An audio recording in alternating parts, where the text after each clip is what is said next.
Good morning, St. Louis. Now, where's Tim? Where would Tim be now? Is he still on vacation? Still, he says. Okay. Day two. Are we This is worthless like 2 without days. him? We just absolutely Well, it's hard to get through it. It is hard to get through it. worthless. But we'll try. Go ahead, Jackson. Didn't mean to interrupt at all. No, I know. Good intentions. That's Okay.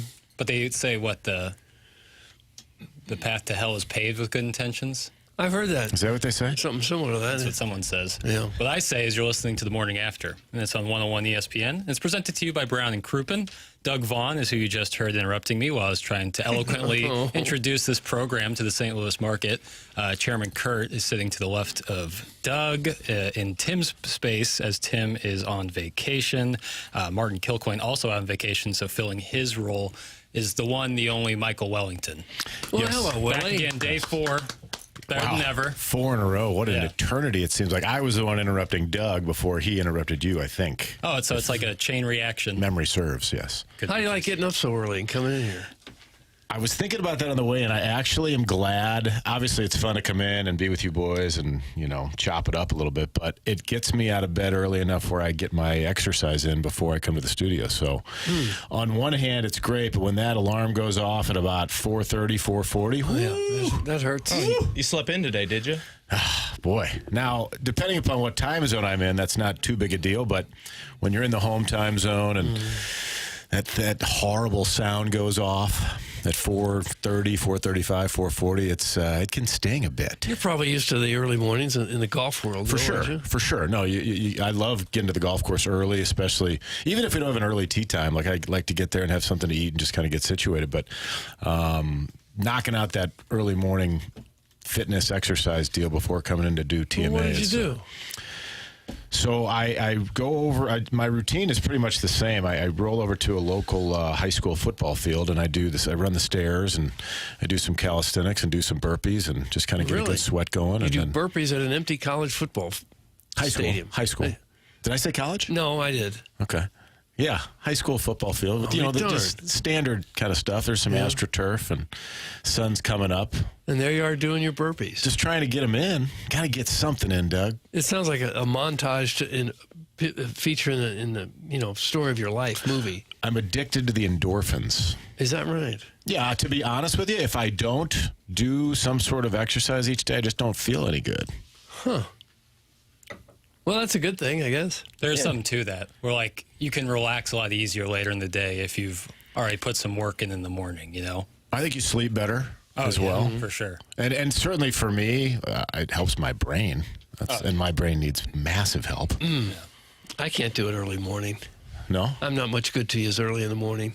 Did you used to? No, I never got up early and started working out, ever. No, I don't ever intend to. It'll never happen in my life. Be tough when you're doing the sports cast till about 11:30 p.m. the night before, and then getting up to do radio at 6. Well, it's always 5:30. tough because I'm not really much of a morning person. Yeah. Really? Or a night person. After doing this gig for so long, you're not a morning person? I can get up okay. What about a morning power walk as you? No. Yeah. Okay. I'm going to get up, get something to eat, get a shower, and go and get to work just in time. Does it help that it's an icebox in this room for your morning issues? It makes my nipples hard. Can I say clip that off? Absolutely. You and me both. Speaking of clipping that off, we're having some, I would say, light technical issues. What? In terms of how we access all of our files right now. It'll be rectified toot sweet, if I had to guess. What files? Real soon, post-haste. All Everything. Like audio files. Now, Oh. I was able to cut some audio from the Cardinal game last night and save it locally. Unimportant and uninteresting. But stuff like drops right now I can't really access. Well, that's not true. I can access drops, but drops the week I cannot access. So what I'll say to that is for those who love a Friday drops the week, as I think a lot of people do, next week will be a mega drops the week. Ooh. Could be upwards of 2.5 minutes of just drop. Symphony. Thank you, Chairman. So you're ruling it out completely for today. Not going to happen. Well, my plan was to finish it up this morning, and I was not able to do so because of the file. But that's okay. That's okay. So we're going to, hey, listen, we roll with the punches over here on TMA. We'll have to spend more time chopping it up old school. That's exactly what we're going to do, you know? Clip that off. And a lot to chop it up about. Redbirds get a win last night. Whoa, shocking. And here they Didn't come. see that Here coming. They Blindsided by that. Yeah, here they come. Cardinal victory last night.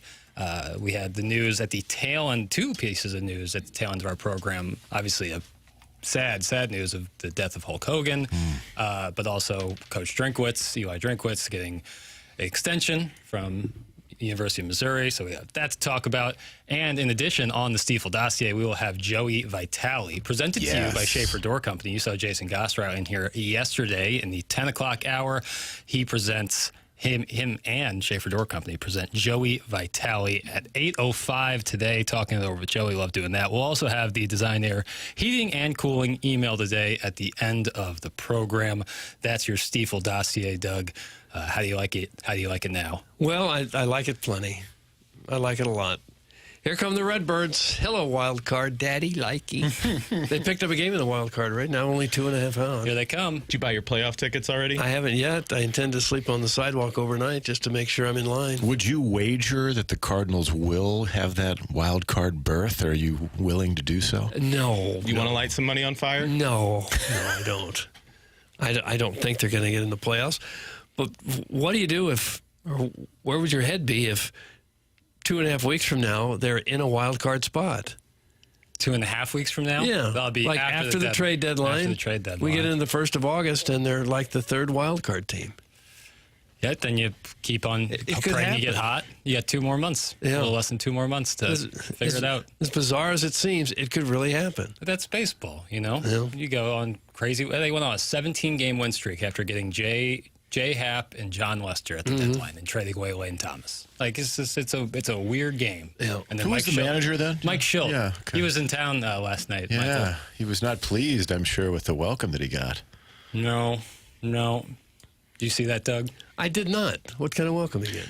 I didn't. I was just being facetious. I didn't. I just meant like the fact that the Cardinals beat him. I thought maybe he got like booed or something. No, Not a chance. I'm not. The Cardinal fans, they don't boo. Not often. No, I mean, don't they? Chris Bryant got a pretty good booing when he said that St. Louis is boring. Like Brandon Phillips got a good booing after that incident in 2010. But those guys have to come up to the plate and have their name announced. That never really happens with the opposing manager. Lineup card. You're going to boo somebody for bringing out a lineup card? Weren't the fans cheering Skeens last year? More than that. Yeah. It was a standing ovation, and his chairman is demonstrating on the Michelob Ultra YouTube a cap doffing like you couldn't believe. Is he still with Livy Dunn? Yes. Oh, Oh, yeah. It's a nice effort. You know, he was a catcher at Air Force. I'm familiar with. Yes, Isn't that I knew nuts? this. He went and visited Knoxville. Oh, really? And wound up going to Baton Rouge. Yeah. But yeah, he was a catcher. I mean, and then just completely switched to focus on pitching, which Isn't that obviously crazy? was the right move. Yeah, it's just Are they the nuts. George Washington of sporting couples right now on the Mount Rushmore? Whew.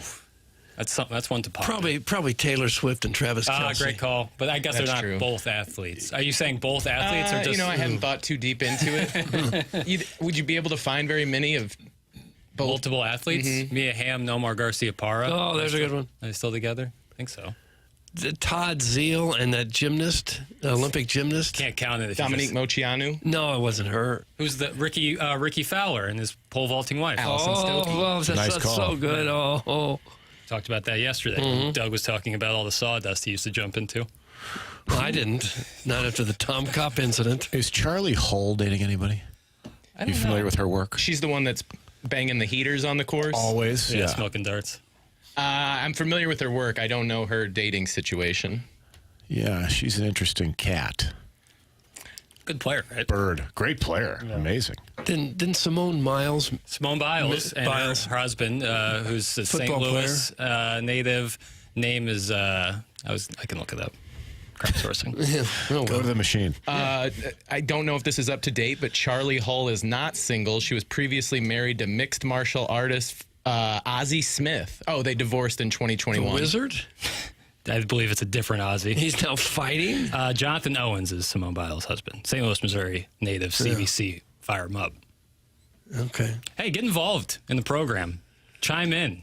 Talk it over with us. That's the Air Comfort Service text line, 314-399-9646. Call in the Callier and Thompson phone lines, 314-974-0101. Email in for our Design Air Heating and Cooling email today, the morning after at Inside STL. Let's talk it over and get in that Michelob Ultra YouTube chat where folks are just in there talking it over, hanging out, discussing the program, hoping everyone's going to have a great weekend. It's going to be hot.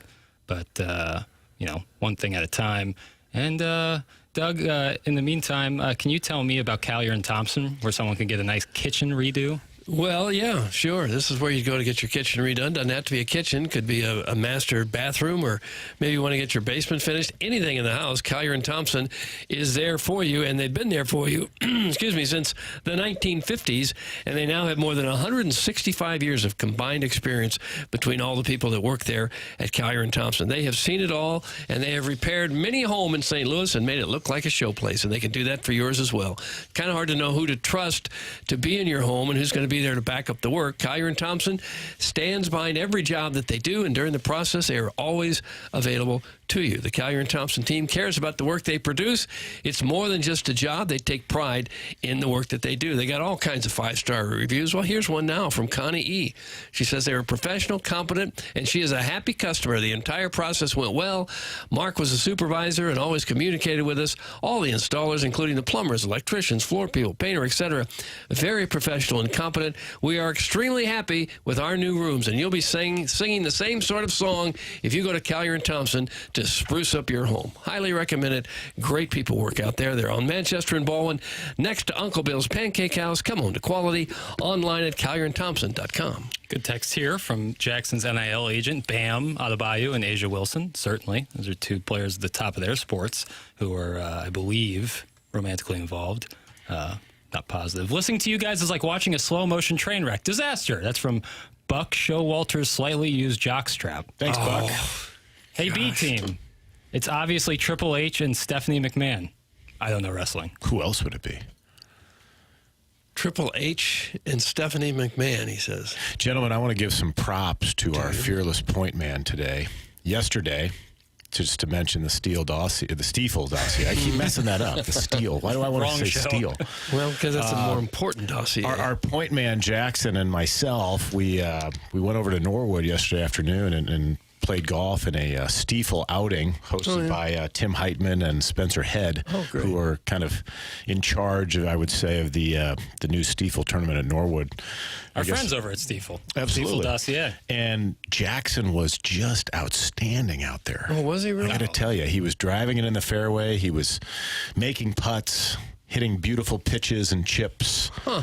It was a joy to watch. Well, thank you, Welly. That's very kind of you. You also played quite well. Welly is a stick. There is no doubt about it. It was a lovely time. I think I was the most physically warm human being in the metro area yesterday. Really? I was hot to the touch. It was a scorcher out there yesterday, but we stay hydrated. It wasn't as bad as days previous. I don't think it was quite as bad as Tuesday and Wednesday, but Norwood's looking good. I think they're going to have a great event. They announced that they're going to have OAR. Doug, are you familiar with OAR? Great, sure, rock and roll band from Rockville, Maryland. Revolution. Exactly, yeah. Exactly. They're going to be playing, I believe, on Friday of the Stiefel event at Norwood during the PGA Tour Champions event. That's a pretty good get. I would say. That's a world-class rock band. Yeah, absolutely. And it looks really good out there, and it was really fun. Norwood's a great track, and I always play better with Wellington because he is not only a caddy for your game, but also for your mental game. It's easy round. You make maybe the shot doesn't go well. What Wellington will say, and it's my favorite thing he says, it's all right, you just have to manufacture. You got to manufacture your next shot somehow, some way. And I like that, So what'd you shoot?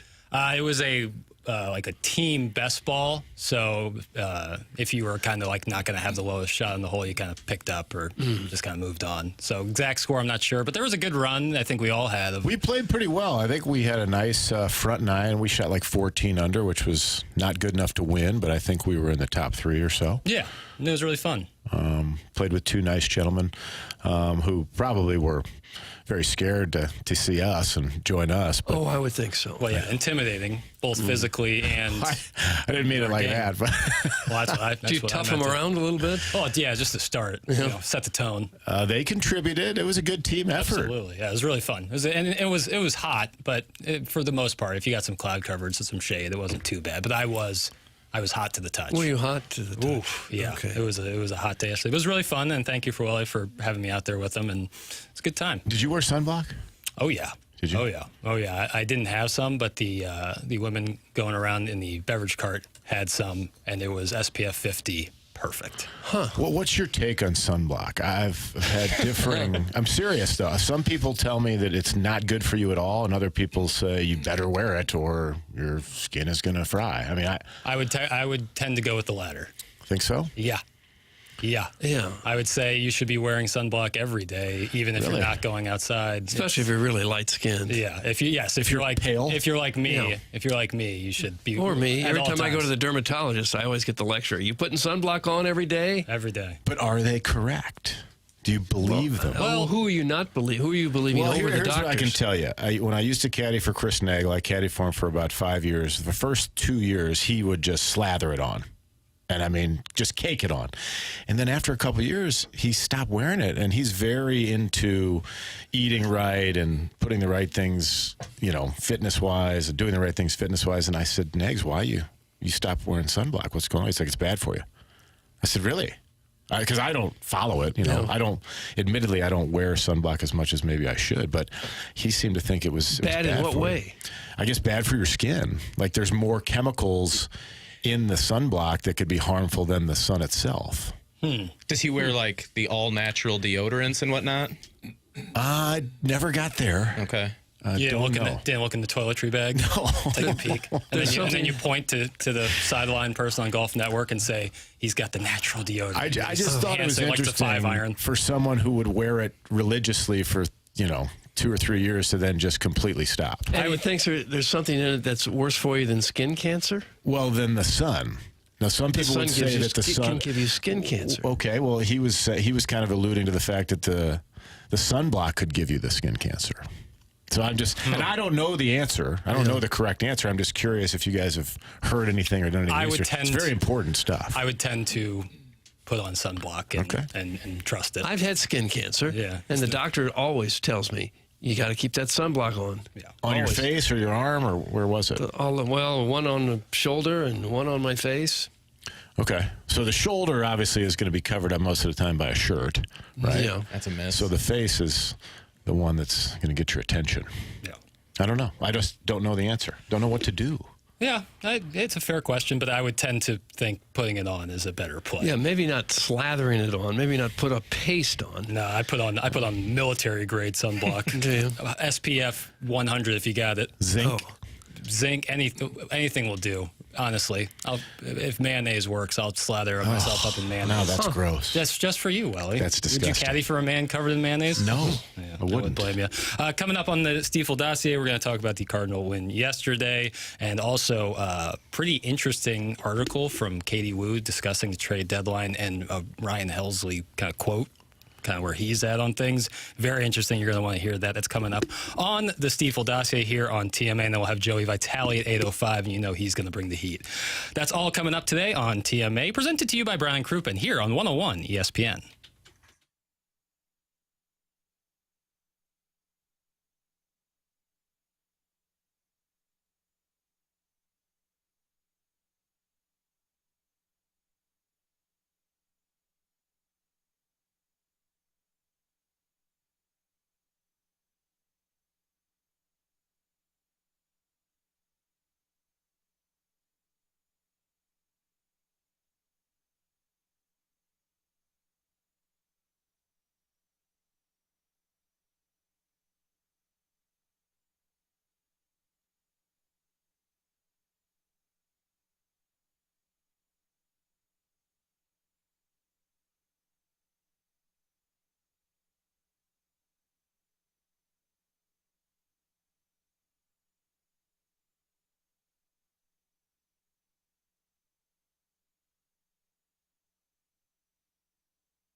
Welcome back. TMA. 101 ESPN. Michael Wellington, Doug Vaughn, Chairman Kurt. I'm Action Jackson. We're just 4 guys in here bringing the heat on a Friday. Don't really need to bring the heat, Doug. It's already hot out there. Yeah. It hasn't been as bad as, I haven't been outside a whole lot, but it doesn't seem like it's been as horrible as all the warning signs that went up. It sounded like it was going to be like the hottest days we've ever had here. It doesn't seem like it's been quite that bad. Yeah. Am I off base on that? It's pretty hot. Yeah. Pretty hot. I mean, it depends on, I guess, your tolerance to heat, but when there's no air movement, when it's just like stagnant, and if you're by anywhere that has like any moisture and it's humid, it's pretty tough. Michael yesterday walked over from a greenside chip that he was making over to the cart, and at that point in the day, it was about 4 or 5 p.m. It had gotten really hot, and there was no air movement, and it looked like he was walking through thick marmalade to get back to the cart. Thick marmalade. He was walking, and I could just tell that my boy was hot. Yeah. Well, it was down there at the bottom near, what high school is that? That's right there by the tee box. Lutheran North. Yeah, it's down, there's that par 3. I think it's to 12, the 12th green. There's no air movement. There's no breeze. You're down there just kind of trapped, and the sun was beating. And yeah, that was definitely the hottest point of the day. But up there at Norwood, there's a little breeze. The airport, I think, provides a bit with all the activity. But I still maintain Tuesday was the most brutal day of this week. Yeah. Well, for just normal type living, it hasn't seemed unbearable. Now, if you're going to spend 4 hours on a golf course, I can see why your opinion might be a little bit different there, thinking it's just unbearable. I do think that Springfield, Missouri is one of the hottest places in this country. I was there all last week. Really? Oh, yes. There's no breeze whatsoever. Hotter than like Houston? I think in my travels, I would put, there's a few places that are similar. Houston's one of them. Mm-hmm. Anywhere in Louisiana. Yeah. Springfield, Missouri is right there. Huh. They're all, equally brutal. Air Comfort Service text line, hot outside. Does Doug need to go touch grass? Not that bad out there. It's from the 314. Hey, Doug, go get a real job, then let us know if it's hot. That's from the 618. Well, I like the heat. Doug. I hate the cold, and the heat doesn't bother me much. Doug, my car AC went out. We're talking full-on Grundle soup. Come have a bowl. That's from the Maplewood Mud Muffler. Oh. It's a real tongue twister. Wow. Did he just say the airport provides a breeze? Point. That's from Rod, Hockey Hall of Famer. Try working out in this heat, Doug. Shut your mouth. That's from Who's Your Daddy. Well, I'm not working out in the heat. Doug, does really cold weather or really hot weather make you sleepy? Or either one make you more sleepy? Neither. Than the other? Really? The weather doesn't really have much of an effect on whether I'm sleepy. Cold makes me sleepy. I just hate the cold weather so much that course. I can't complain about the hot weather because I complain so much during winter. No one would listen. No. Well, Doug, I'm fat and my car has no AC. It's from the 618. Then fix the AC. That's a brutal beat. If How you don't about have that? AC There, in your fix car- it for you. You could lose some weight, too. Maybe you'd cool off. Oh, my God. You'd be pouring sweat. Leather seats or something? Oh, my God. Black leather seats on a hot day, no AC. Roll up the windows. Yeah. Oh. Do they make like window units for cars that the AC's out? I'm sure they do. They make little fans. Yeah, I bet they portable got fans. something, but Window units are great. They're powerful. They work, and they're super cold. yeah. I got to enjoy one a few weeks ago in Endicott, New York, which is a frightening place, by the way. What's wrong with Endicott? It just seems like a place where you'd film a horror movie. Okay. Interesting. But lots of window units that keep you cool inside. I think some of those places up there, like, they don't want to put their old homes. And putting very old. Central AC would be too expensive, and it doesn't get that. I mean, it gets Apparently. hot. It gets hot. Don't get me wrong, but it's not like down here or in the South. I think we had a Airbnb with 3 bedrooms, and each bedroom had the window unit, and the living room had the window unit. So, yeah, central AC was not in the plan there. No. What was in the plan last night, Doug, was a Cardinal victory. And Incredible. yeah. And here's what Ali Marmol had to say on the nice offensive output. Okay, like Turn to it hear around. it. Couldn't do it in Denver, could do it in St. Louis. Here's what Ali Marmol had to say. Strange. They punched early to answer back in the first, and then to be able to do what we did in the second was extremely important, especially coming off that road trip. You wanted to kind of come out a little stronger. We needed the offense to get going. I just love the fact that Donnie clears it with the homer, and then we reset and get a couple more guys on and then clear it again. that's not easy to do, especially against that group across the way. So solid offensive effort for sure. And I just liked our overall approach, man. We took our hits when we needed to and then took our shots for the long ball. Contreras continues to swing a really good bat. Donnie, Herrera did a nice job. I love what we're seeing out of Vic, being a little bit more patient. Drew a couple walks today. That was important as well. Walker's path to the ball is looking better, so I'm hopeful we'll continue there. So a lot of positives from today for sure. Where was the sounder? I know, because the drive. I don't know. Is the soundbite over yet? I can't tell. he still might have one more little thing we'll take to drop in 22 the seconds. ball was sure carrying out of the park, that's for sure. Yeah, and you Darvish doesn't appear to have much anymore. Boy, he got lit up. Yeah, he's been kind of bad. 8 hits, 8 runs, 2 walks, and 3 1/3. ERA at 9.18. He used to be just about as good as anybody in the league there for a couple of years anyway. I thought they paid like a king's ransom for him or had to trade a lot for him. Yeah, Sonny Gray also did not pitch very well, giving up 7 runs, 6 earned on 11 hits in his only 5 innings of work. Here's what Sonny Gray had to say following his outing last evening. You know, personally, I've got some work to do. I've got some things to kind of figure out and some, you know, I personally have to be better, but it makes it a lot easier, you know, for me when the rest of the guys kind of pick me up like they did tonight. He did get the win. He's 10-4 on the year. They score a lot of runs when he pitches. Yeah, it's helpful. It's helpful. Some good performances like Marmol was saying from Contreras and Herrera, Victor Scott. Yeah. But if that was an Eric Fetty start and he gave up 11 hits and 7 runs in 5 innings, we'd say get him out. Yeah. But because it's Gray and because they won, we're a little more forgiving. But it's also like when you go down 6-0 in the first 2 innings, it's like it's tough. But And when it's happened 4 other times in the last 4 starts. Right, and it's happened consecutively, you're right. But then when you come out in the second inning and Donovan and Contreras are hitting for power, it changes things up a little bit, a little more confident. I was surprised and happy to see they had a little bit bigger crowd than I thought. Yeah, they announced attendance was 30,601. Okay. Yeah, wasn't bad. It's bigger. Does that make any sense to you?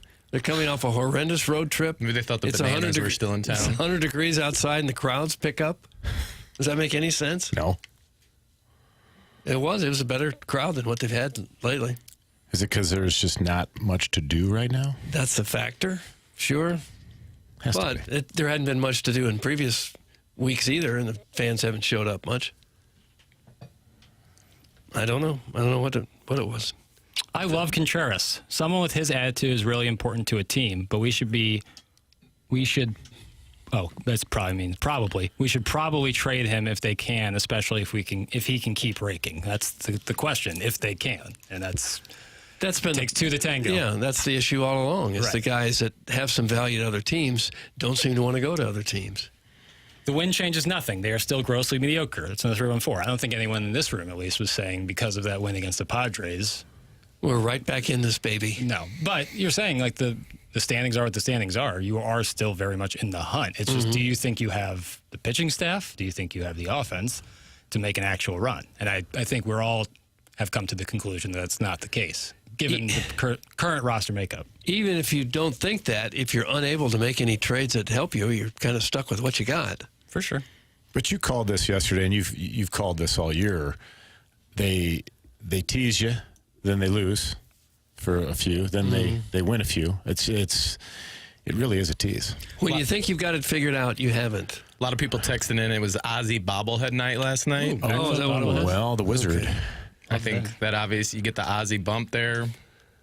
Yeah. What is it about bobbleheads that make people come out of the woodwork to go to games? They're folksy, like you. I think that. It helps when it's the Wizard or a guy like that. Totally. And there's also a lot of resale value on some things. Okay, so they're all taking them home and selling them? Not all, no. But that's a good contingent. I wouldn't say it's it's a even nice the little majority. prize to have. I'm just surprised that that moves ticket sales as much as it does. You take it home, you put it on a shelf, and then you don't look at it again, really. Unless you have a collection, like you're a collector. What do you collect, Doug? Memories. Yeah. No, that was Birdies on the golf course. I don't really collect much of anything. Sound like an ad man for Pepperidge Farm.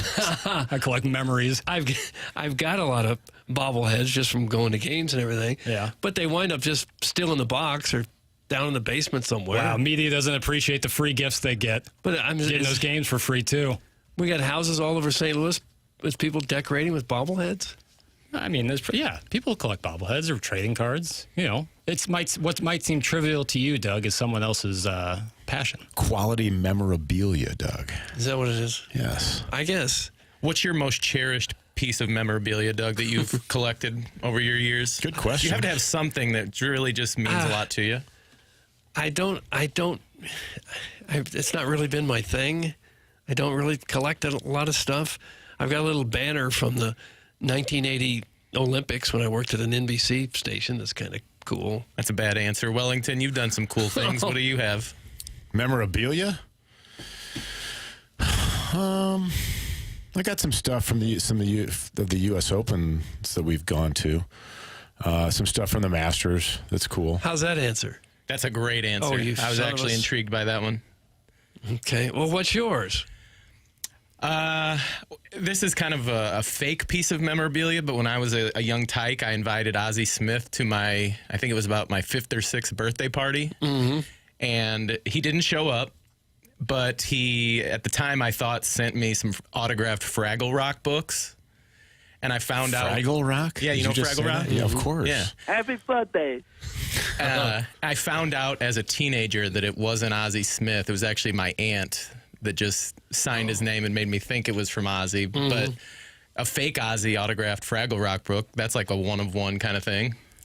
I think that's a bad answer, too. That is a bad answer. It's illegitimate. Well, I don't have 80 years in sports media to collect things like you do. Well, I know, but as I was working, I didn't go into locker rooms and start stealing stuff, taking players' jerseys and things.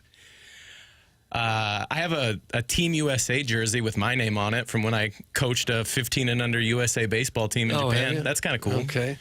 If you get a jersey, don't you have to get it framed, like to make it really legit? You can't. What are you gonna do? Hang it on a hanger? Yeah. We have a Jordan Bennington framed autographed jersey. Now that's cool. I've got a highlight jersey that I wore when I won the media highlight tournament in Miami in 1985.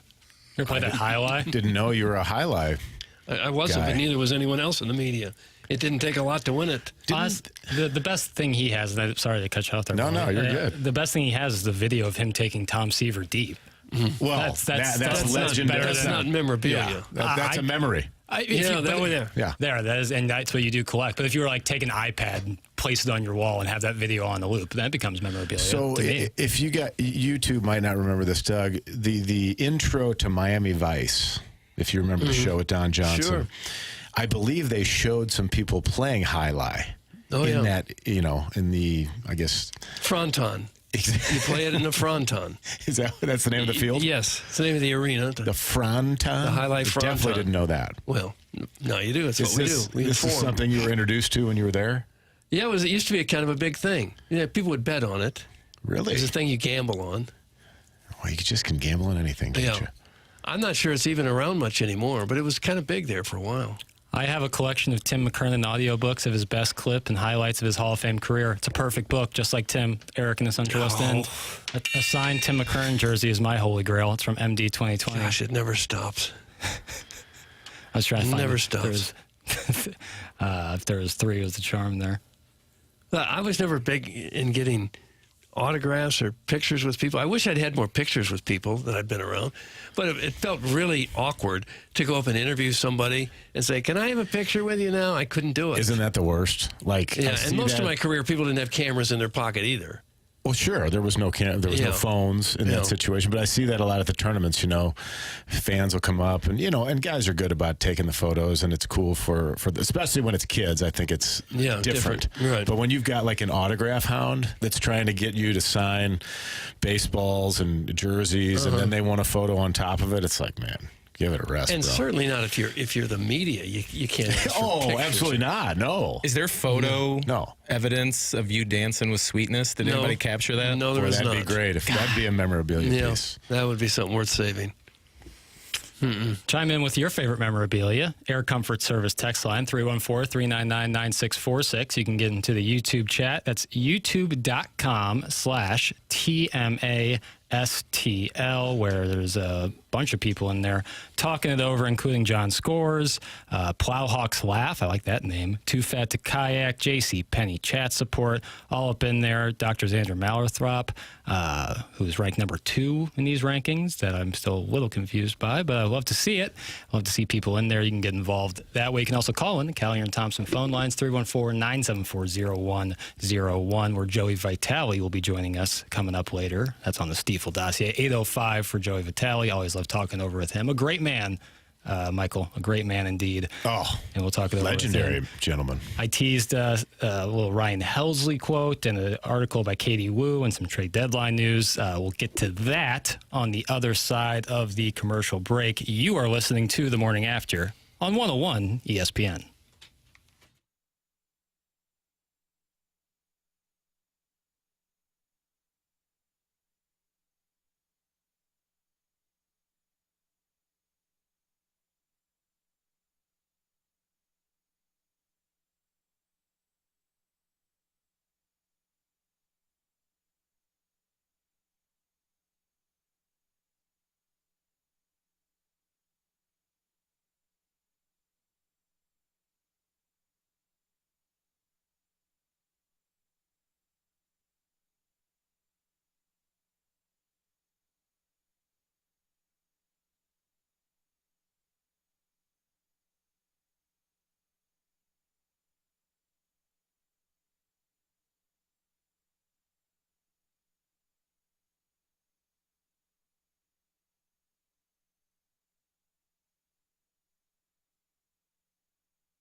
This is Jackson with the Sports Center update, driven by Johnny Londoff Chevrolet and Johnny Londoff Autoplex. Cardinals get back in the win column last night against the Padres. They got another one against the Padres this evening. That's a 6:15 p.m. first pitch. Miles Michaelis on the mound for the Redbirds. That was another Sports Center update, driven by Johnny Londoff Chevrolet and Johnny Londoff Autoplex. See them at londoff.com. Chevy, together we drive. Are you kidding me?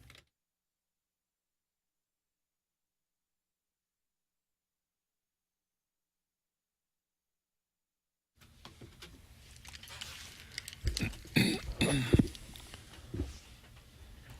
little reggae for you right now, Doug. Okay. No thank real you. theme before anyone asks. Bob. Yeah, nice Friday listening. Legendary. Yeah, do you like music on the golf course, or are you kind of? Yeah, We should have played some yesterday. yeah, That was probably. a fumble. Yeah, I like soft, kind of easygoing music on the golf course. Yacht rock. Yes, please. I've played with a group where it was as hot as it was yesterday, Michael, and played with a buddy, and then paired up with two randoms, and for the entire 4 hours, they played aggressive EDM house music. Loud, too.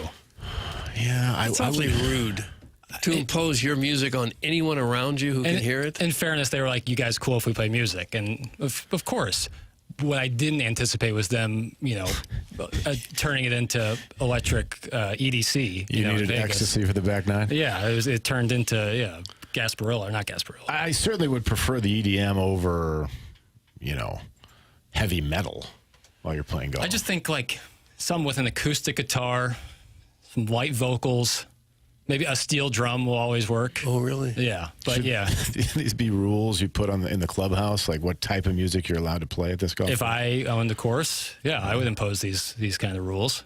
What would you call your course? Oh man, swing easy, swing easy, Hills. CC. Just swing easy, man. That's my only swing thought. Swing easy. The Cardinals didn't swing easy last night. They brought the heat. They were aggressive. Putting a little ash to agate, as Doug would like to say, and getting the win yesterday. Now, interesting enough, obviously Ryan Helsley has been talked about a lot as a possible trade candidate, given his status and then being a free agent next season. His final year of arbitration is 2025. And he talked it over with Katie Wu about his situation. Katie writes in The Athletic, if Ryan Helsley had it his way, he'd be a St. Louis Cardinal for life. But now, with less than a week remaining before the trade deadline, Helsley understands that the writing is on the wall. It's a little bit different this time. Helsley acknowledged the likelihood is probably as great as it's ever been for me to get traded. And he went on to say that, there he gave a number, actually. He said, this is Helsley, I would say it's 90% I go, 10% I stay. So I think, and if you remember when we were talking with him at spring training, he kind of said, he's like, I was surprised I didn't get moved this offseason. So he's not opposed to being pretty candid in his response, pretty, transparent about what his mindset is for everything. But hearing that, it seems like, I don't know, what do you take from that? What do you extrapolate from that? Outside of the obvious, like, he's probably going to go. Yeah, his performance last night probably helped his chances of being traded because he looked dominant last night. It's hard for me to imagine why so many of these guys, maybe they just say they love playing here. I don't want to play anywhere else. I would never want to play anywhere else. I think they're just probably saying that. It's hard for me to know what the attraction is now, really. It used to be if you came here, you'd play in front of 40,000 people and be on a contender every year. Well, that's not necessarily the case. It hasn't been for a few years now. So, and we got guys saying, no, I don't want to be traded. I'm going to invoke my no trade clause and not agree to be traded anywhere. Veterans saying that. What do you think it is that's here now that makes playing for the Cardinals so attractive? All the beer in the clubhouse. They don't have that anywhere else? I mean, the connection in Anheuser-Busch, you got to think the beer's better at this clubhouse. Fresher. I guess. Michelob Ultra. Well, that's the problem. Tastes good on the golf course and after a Cardinal game. If they're staying here for the beer, that could be an issue. Well, It take what you just get. seems to me, I mean, we're not Las Vegas or L.A. or New York or Miami for a young guy Right. for the lifestyle. And now the team really isn't very good. What do you mean, The fan Doug? base has left them for the last couple of years. So what is the attraction now for somebody not from St. Louis or who hasn't played their whole career here? What's the attraction for them to want to stay? A young player can hit Napoli or Wheelhouse. What are you talking about? That totally competes with Miami or New York or LA. I think, and we've discussed this before. I know Tim and I used to discuss it a lot on Balloon Party. Is like if you are someone who isn't looking for a big coastal city lifestyle or team, then a place like St. Louis, where you have an invested fan base by and large, obviously we are in a different time right now, but an invested fan base who loves baseball, who usually comes out and supports really well, an organization with a history of winning. I think those are things that players would point to. Why exactly Wilson Contreras, Sonny Gray are like have a hard stance that they don't want to, or will invoke their no trade clause on certain things. I don't know. That's to them individually. But like someone like Paul Goldschmidt of a couple years ago, it seems like a guy who just loves playing baseball and being with his family. A place like St. Louis is a great place for that. Well, if you're a player that has a young family, there's not a better city to raise your kids and send your kids to great schools. If that's a factor in your decision making, I think St. Louis is right at the top of the list. Yeah. Please text in Air Comfort Service text line. Why, Doug's question, essentially, why would players talk about loving to play in St. Louis? Why would a young player not from St. Louis, be so steadfast in wanting to stay here? Text in why you think it is to the Air Comfort Service text line 314-399-9646. Steadfast eyes. Oh, what a tune. Contreras loves playing 9 at a local course and going to the pool after. That's why he doesn't leave. Well, you can do that anywhere. Clearly, it's the soft media in this town because nobody's held accountable. It's from the other Indiana listener. Could just be lip service if they say, get me out of here and then don't get traded. That would be a bit of egg on the face. See Tyreek Hill in Miami. I think that's probably what it is. Yeah. It would be bad for him to say, I hate this town. You got to get me out of here. But then that applies for anything. Like, you wouldn't be interviewed, like you at your job, and I say you as the royal you. Like, you wouldn't be, even if you were upset with your job, you wouldn't be like, yeah, I hate it here. I publicly say I despise it here and I want to be moved. And then, was it true? Do you guys know if it was true? I always heard the rumor that Yadier Molina lived on like one of the fairways at Far Oaks. Was that true? Yeah, I believe so. Maybe it's the golf course living that. I thought he lived in Illinois somewhere. Well, it's Far Oaks is in Illinois. Oh my God, I'm thinking of Fox Run. Correct. Fox Run's in Eureka, but maybe you like the neighborhood you live in. Where's Far Oaks exactly? Fairview Heights. Yeah. I guess technically it might be. No, I think it's Fairview. I'm sure you've played it.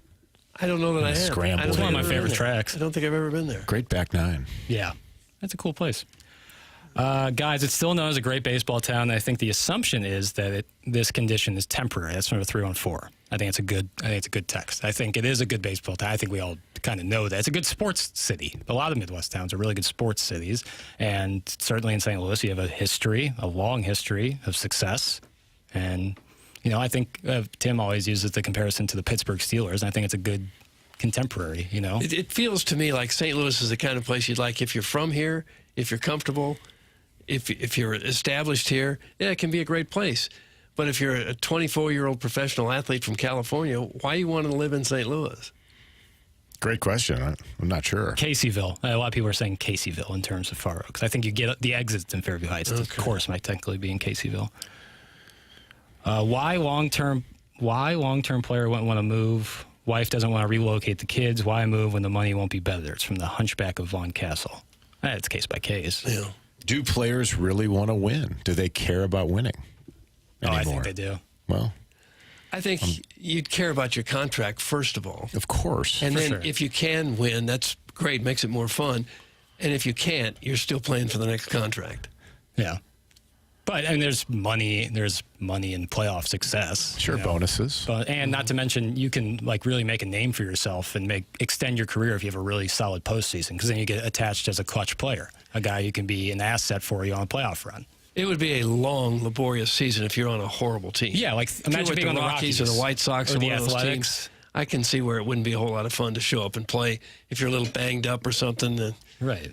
And it's hard enough. It's a grind enough, even when your team is amazing, to get out there and perform at your very best. Imagine when, the fans in your city don't care. It feels like the front office doesn't care. And I know people might say that about this team right now in 2025, but by and large, in the 21st century, that's not been the case with the Cardinals. And I think that attracts people to a place like St. Louis. And a winning culture, take out the last couple of years, they've developed a winning culture. I think that matters to some people. I think football players want to go to the Chiefs. I'm not saying the Cardinals are the Chiefs by any means in this where we are in the last decade, but over the last 25 years, closer. Well, and let's be honest. Obviously, the Chiefs have been great, but Kansas City has gotten better and better the last 10 to 15 years as a place to live and a place to hang out. For sure. But both St. Louis and Kansas City, to Doug's point, are not L.A. They're not New York. They're not Miami. They're not some of these towns who are paying big bucks and are world-class city. In Kansas City, I'm sure they like the coach, and they must really like Ollie here too. The players must really like Ollie. Oh, I think so. The veteran players who are saying, no, I'm going to not allow you to trade me. I got a no trade. I don't want to go anywhere. I think you would only say that if you really like the manager. Players want to be in the same city as Tim. That's from Curb Stomp. Yeah, ring it.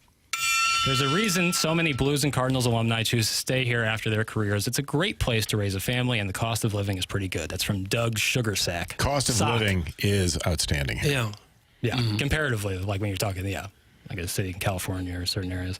I know Contreras in particular is waiting for that puppet amphitheater to go in at Ballpark Village. That's from Iggy's great brother. Back to the cost of living. Is that really a factor if you're making $5 million a year? Sure. Well, I mean, I think it's like I think it's a bonus. You're living like a king no matter what city you're in. Most professional athletes can live like a king. Yeah. Get more house for your money. Yeah, you can get another 1,000 or 2 square feet, I guess, if that's important to you. Pretty handsome uniform on these St. Louis baseball Cardinals. Yeah. Be a factor for me. You think that's like college recruits?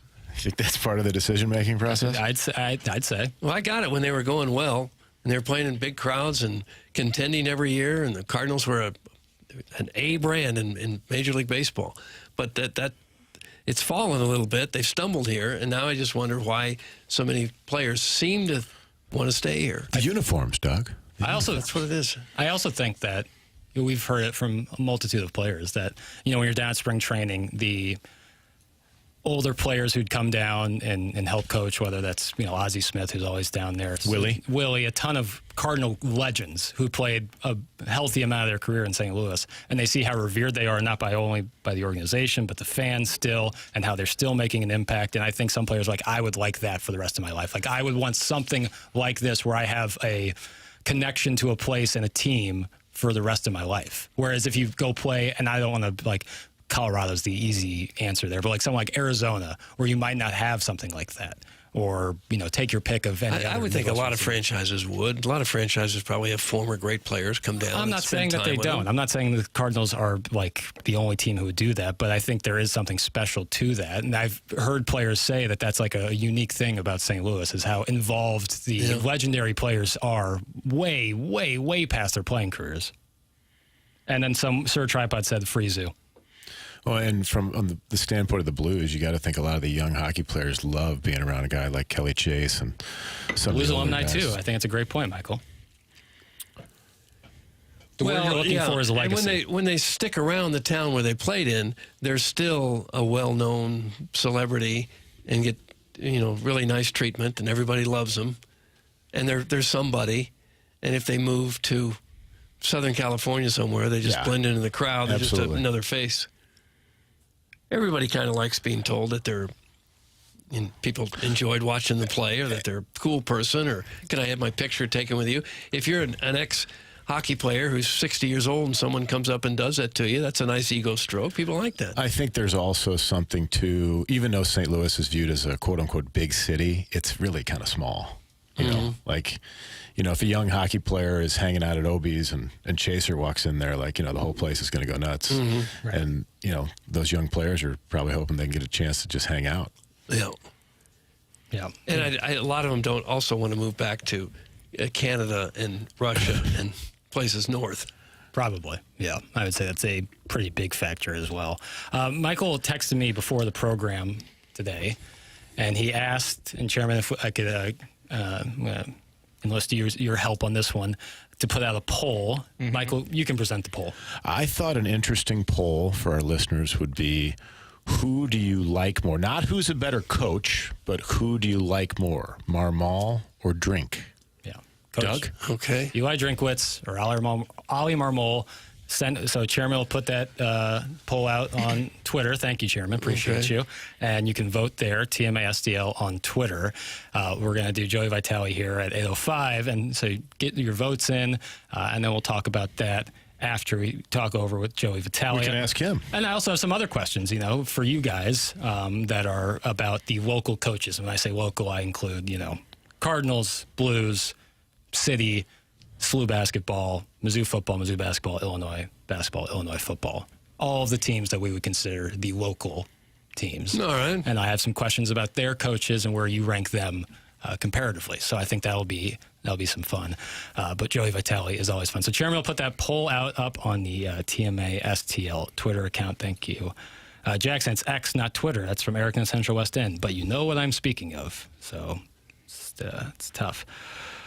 If you're a veteran playing on the Rockies, it might get old, but any young player getting to play in the major league should be ecstatic. It's from the 618. It's a nice, I'm sure they are, yeah.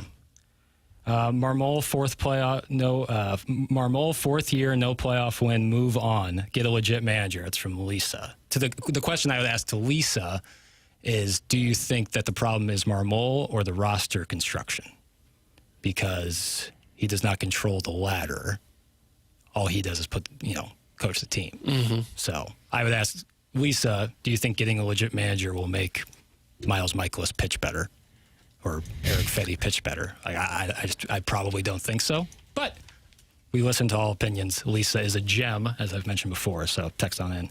And get involved in that YouTube chat as well. It's presented to you by Michelob Ultra. It's never a better time than a hot day after a round of golf to enjoy Michelob Ultra. Responsibly, of course. But I had a cold pop after our round yesterday. And Responsibly, it felt great. Did you drink it responsibly or did you chug it? Responsibly. Okay. With the ice water, kind of back and forth. Hey, did you go to the pro shop and collect on your Jackson closed. one closest to the hole? That's right. I forgot to mention this. No, Thank you. number 7. Did you? Number 7. I was not. The pro shop was closed, but I'll go back there.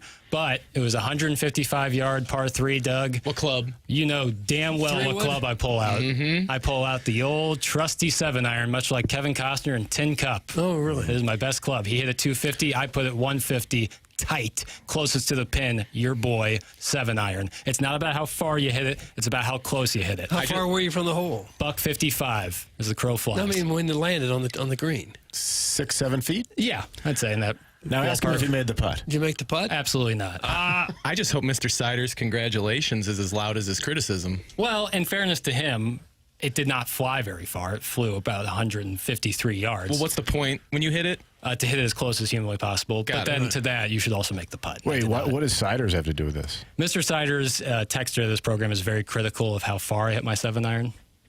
Oh, wait, you talked about this the other day. What, he thinks you should hit it further? Yes.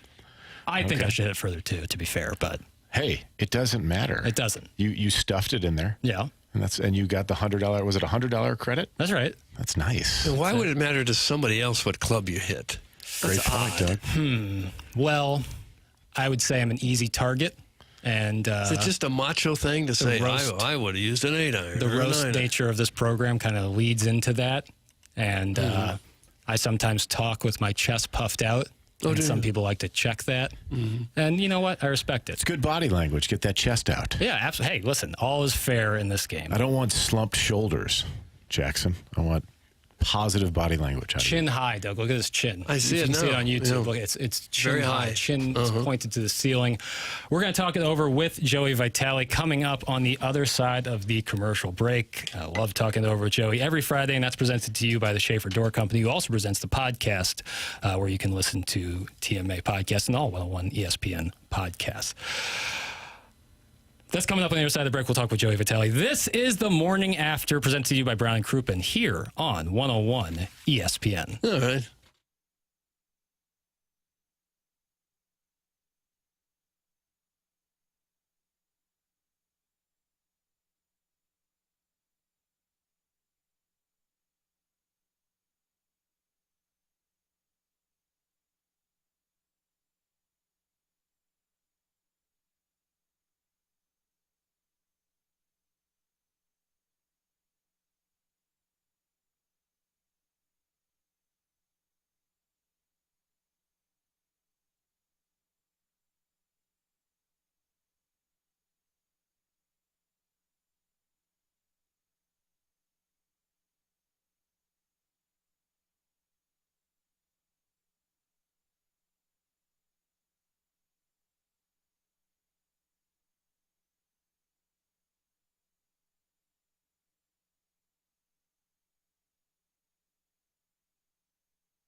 Hey, folks, Joey Vitale here. I'm here to talk to you about my good friends at Schaefer Door Company.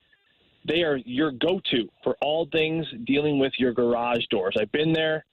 It's unfortunate. You go to open up your garage door, you're looking to get out the door, and bam, nothing's clicking, nothing's opening. And those garage doors, those are heavy. So give my good friend Jason and his company a ring. 636-782-3608 is their phone number. You'll get the quickest response through there. You can also go to their website, schaeferdoor.com. That's SCHAER.com. But again, for the quickest response, give them a call, 636-782-3608, whether it's a home garage door that's broken, maybe you own a small business, they do commercial as well. They are your go-to for all things garage doors. Schaefer Door. It's a Clopay Master Authorized Dealer.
Joey Vitale theme music right here. Oh, is that it? Mm-hmm. Okay. Did Great you run tune. that by him? Did he get to pick that, or did you just do that for him? Sidney Crosby ran that past him. Ever heard of him? Oh, yes, I have. I heard they're friends. I don't know. Let's ask him. Joe, you friends with Sid? Heard of him? Oh, yeah. Me and the kid. His birthday is August 7th. 8-7. Yeah? I got it on my calendar. Going to give him a little ring-a-ding. Wish him happy birthday. How you guys doing today? Oh, we're fine. We're absolutely fine. You sound like you're in good spirits. Are you staying afloat without Tim? It sounds like we're still on the airwaves. The wheels haven't fallen off just yet. Where is Tim? On assignment. He's on vacation. He's on assignment. On assignment. Yeah. We have a All lot. right, you guys hanging. Is Michael picking up the slack and That's the right. chairman Kurt? Okay. Joe, have you gotten Sydney a gift yet for his birthday? No, I think we're not. Listen, I got to be honest with you. We're not like super tight. I think it's kind of weird. I mean, I'm almost 40. If I'm still getting another dude a gift, yeah. He may think I'm a stage 4 clinger, like from the old Wedding Crashers movie. Yeah, I don't know if. Yeah, first I don't Asian. know if we're quite there. Yeah. I don't know if we're quite there, but no, I'll shoot him a text. Are you in town right now? I am in town, Michael, and it's been a heck of a week. I'm glad I'm in town too. We've had some adversity at the old Vitale household. I don't know if you know, we have 30 chickens, but they are getting our baby Polish chickens. They're getting picked off left and right. We got this hawk. We got this I don't even know what kind of hawk it is. I just know that one day we were in the kitchen. It was a Monday. Today's Friday. It was a Monday about 5 days ago, and we're watching TV with the kids, and I hear this. It was more like a. Oh, gosh. I'm like, what in the heck is that? I look outside. This thing looked like a. What's the dinosaur with the wings? Pterodactyl. It looked like a pterodactyl, Doug. Thank you. Mm-hmm. This thing looked like a pterodactyl. The wingspan must have been about 20 feet. Oh, and I didn't gosh. even know they had birds like this in Missouri. So anyway, we've had some adversity there. But, I'm trying to think of different hawk traps I was going to get my 20 gauge, but apparently I read a little research in Missouri Department of Conservation. You can't kill hawks because they're endangered, so I didn't want to get in trouble with that. Or shoot a weapon in the middle of Kirkwood. Yeah, and also I don't think you can use a shotgun in Kirkwood. No, probably not. I would probably raise some flags. It's just would a scarecrow help? Well, you know what? So we looked into a scarecrow. Apparently, if you get a black chicken, we got every color on the face of the earth. It's like black. If you get a black chicken, they say that the hawks are afraid of black chickens because they resemble a crow. So we're thinking about getting another chicken with his black. So that could be a good start. But the best thing, believe it or not, guys, and Michael, you tell me what you think here. The best thing to fend off these hawks, they say, you know those car dealerships with the blimpy airman that's like wacky inflatable tube man. Oh yeah. Yeah. So we got to get a couple of those. We're just going to plop them right in our front yard. That'll look good. Your neighbors will love that. It's a landscaping secret. You know, so yeah, it may be a little bit of an eyesore, a little bit. However, if it keeps this pterodactyl away from my little Polish chickens, we'll be okay. Can you not just put some sort of roof over the chicken pen? It's a chicken wire netting or something? Yeah, so good question, Doug. We free range our chickens because they go out and they eat bugs and worms all day long. So as soon as they wake up in the morning, we let them out and they just like roam our yard. And they roam the neighbors' yards and they just eat all day. And then they basically put themselves to bed at night. So a lot of people keep them in those runs, which is this caged area, which we've had to do this week. But we're kind of letting them out and eat all the wild bugs because then that brings higher quality to the eggs. You're thinking, well, why don't you just keep them in the pen? Well, because when they're outside, then they're eating the bugs and the worms. They add more nutrients to the eggs that we eventually eat. You ever see like those really good pasture-raised eggs? Those are eggs that they eat in the wild, and they're full of carotene. All their food's full of carotene. Carotene is basically what makes the yolk really orange. If you give a chicken a diet of red pepper, give a bunch of red peppers to a chicken, it's got a lot of carotene in it, so those yolks are going to be like super orange. So we're trying to go for a healthier egg, Doug, to answer your question. Okay, could you not buy the bugs at OK Hatchery there in Kirkwood, buy the bugs and the worms, and then bring them to the chickens and keep their cage covered? Yeah, I mean, first of all, shout out OK Hatchery. Yola. Good friend of ours. They actually live across the street. For all your gardening needs, go to OK Hatchery. Sorry. Anyway, they're good friends. Good people. They got chickens as well. Where was I going with that? Oh, yeah. So, you buy the bugs and bring them to the chickens so the chickens don't get killed by the hawk. I know. Well, again, it's adversity. It's trying to find the balance, right, where we can certainly keep them, penned up all day. But to me, that's not fair to the chickens. And, life is a dance. As Michael, this. Life is a dance. It's a balance. It's Michael. like Kung Fu.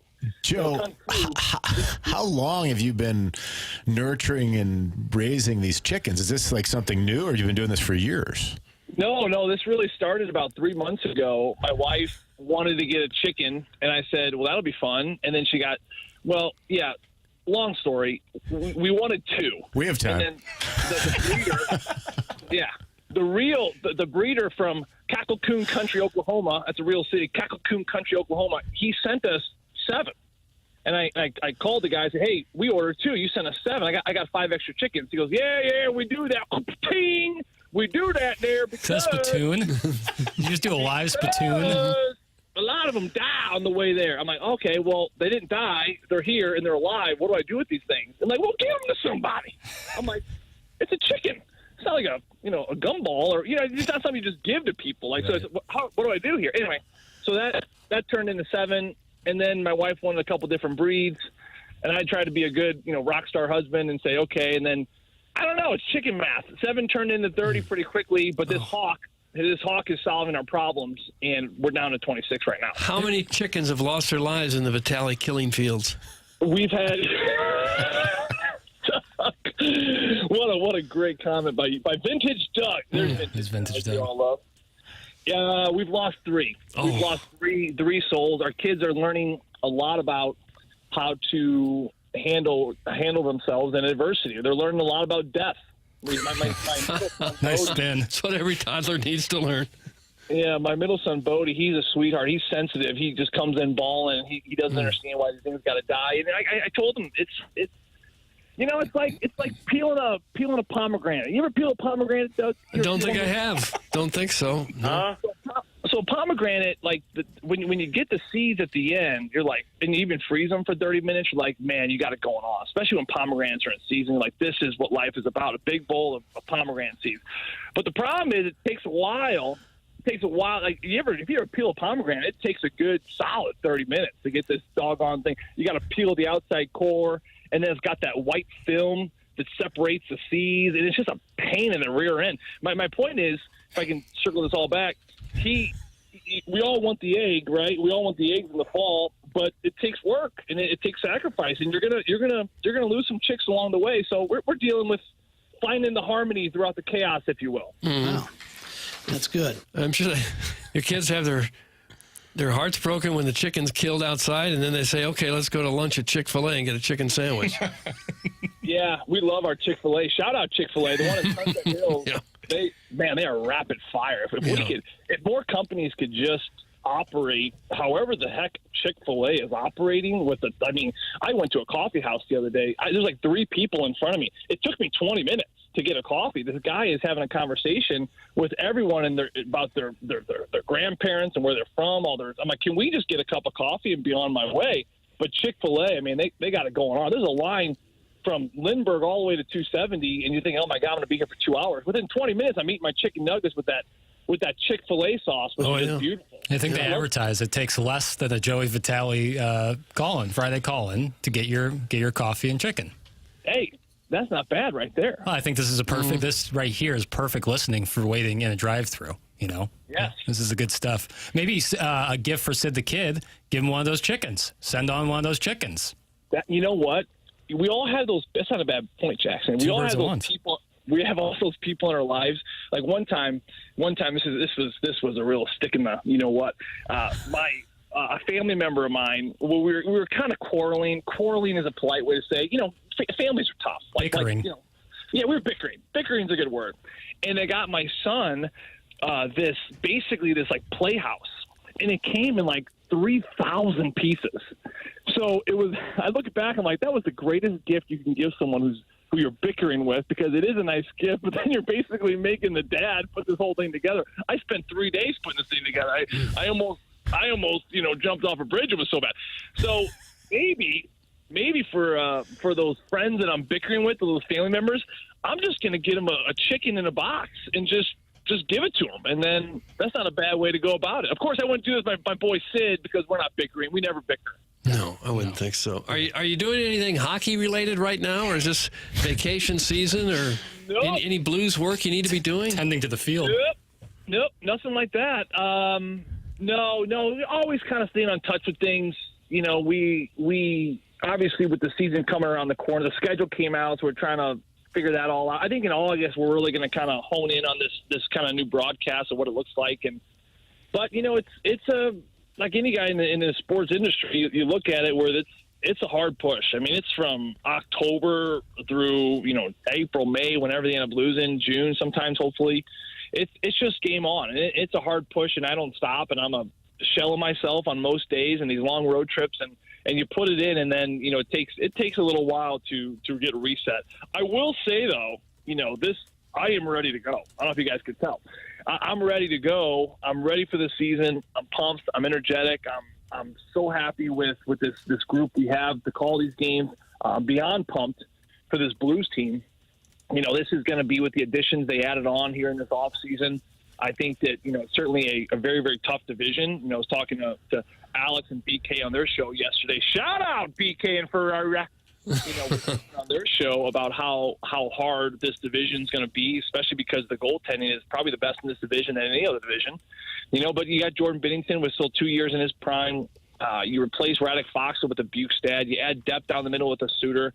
And then this Mailloux kid, I think that people are going to be very pleasantly surprised that he was kind of buried in Montreal there for a little while. He's going to get a great opportunity here. So the question is, did the Blues get better? Absolutely. Absolutely they got better. And I'm excited to see where this team goes. I mean, I think they're really going to get over this next little minor hump, if you will, over the last half decade of not progressing in playoffs, especially last year as they wanted and hoped to go to second round and they were so close. I think they're going to get through that hump this year. It's a solid team. You're hoping that they stay as healthy as possible. Not to mention, I think that the way this season stacks out, as I brought up the schedule, the season stacks out where you have this month of October. I want to say the majority of the games are at home. I want to say it's like an 8-4 ratio or 9-4 ratio, something along those lines. But there's a lot of home hockey in October in that first month. And the Blues haven't lost at home for like 20 years, it seems like. I mean, they didn't lose ever last year, it seems.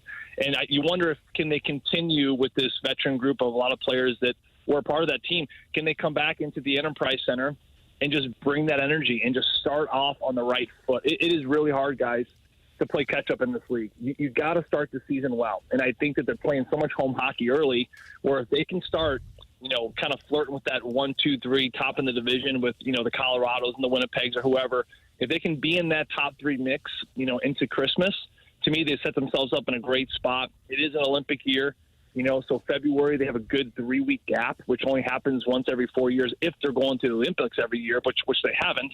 So this is going to be a rare time for them to get tons of rest like every other player. But I think the Blues really thrived under the rest as you looked at last year when they really made their storm after that kind of all-star-ish week or the World Cup of hockey. So I think that they're going to really thrive under that break, and I think that 3 weeks off in February is going to suit them well if they can put themselves in a great spot. The Olympic break's gonna be great. And it's gonna be in my homeland there, Michael. The old Italy. Shout out Italy. Yeah, looking forward to that. Huh. So you think the Blues have all the pieces in place right now to be a serious contender, or would Doug Armstrong still be looking to add a piece or two if he could? No, I think they're dialed in. I think that it's a group that Doug is, to me, very together. I think that the biggest reason why I feel like this team is ready to win is they have at the very top the coach that's going to get it done for them.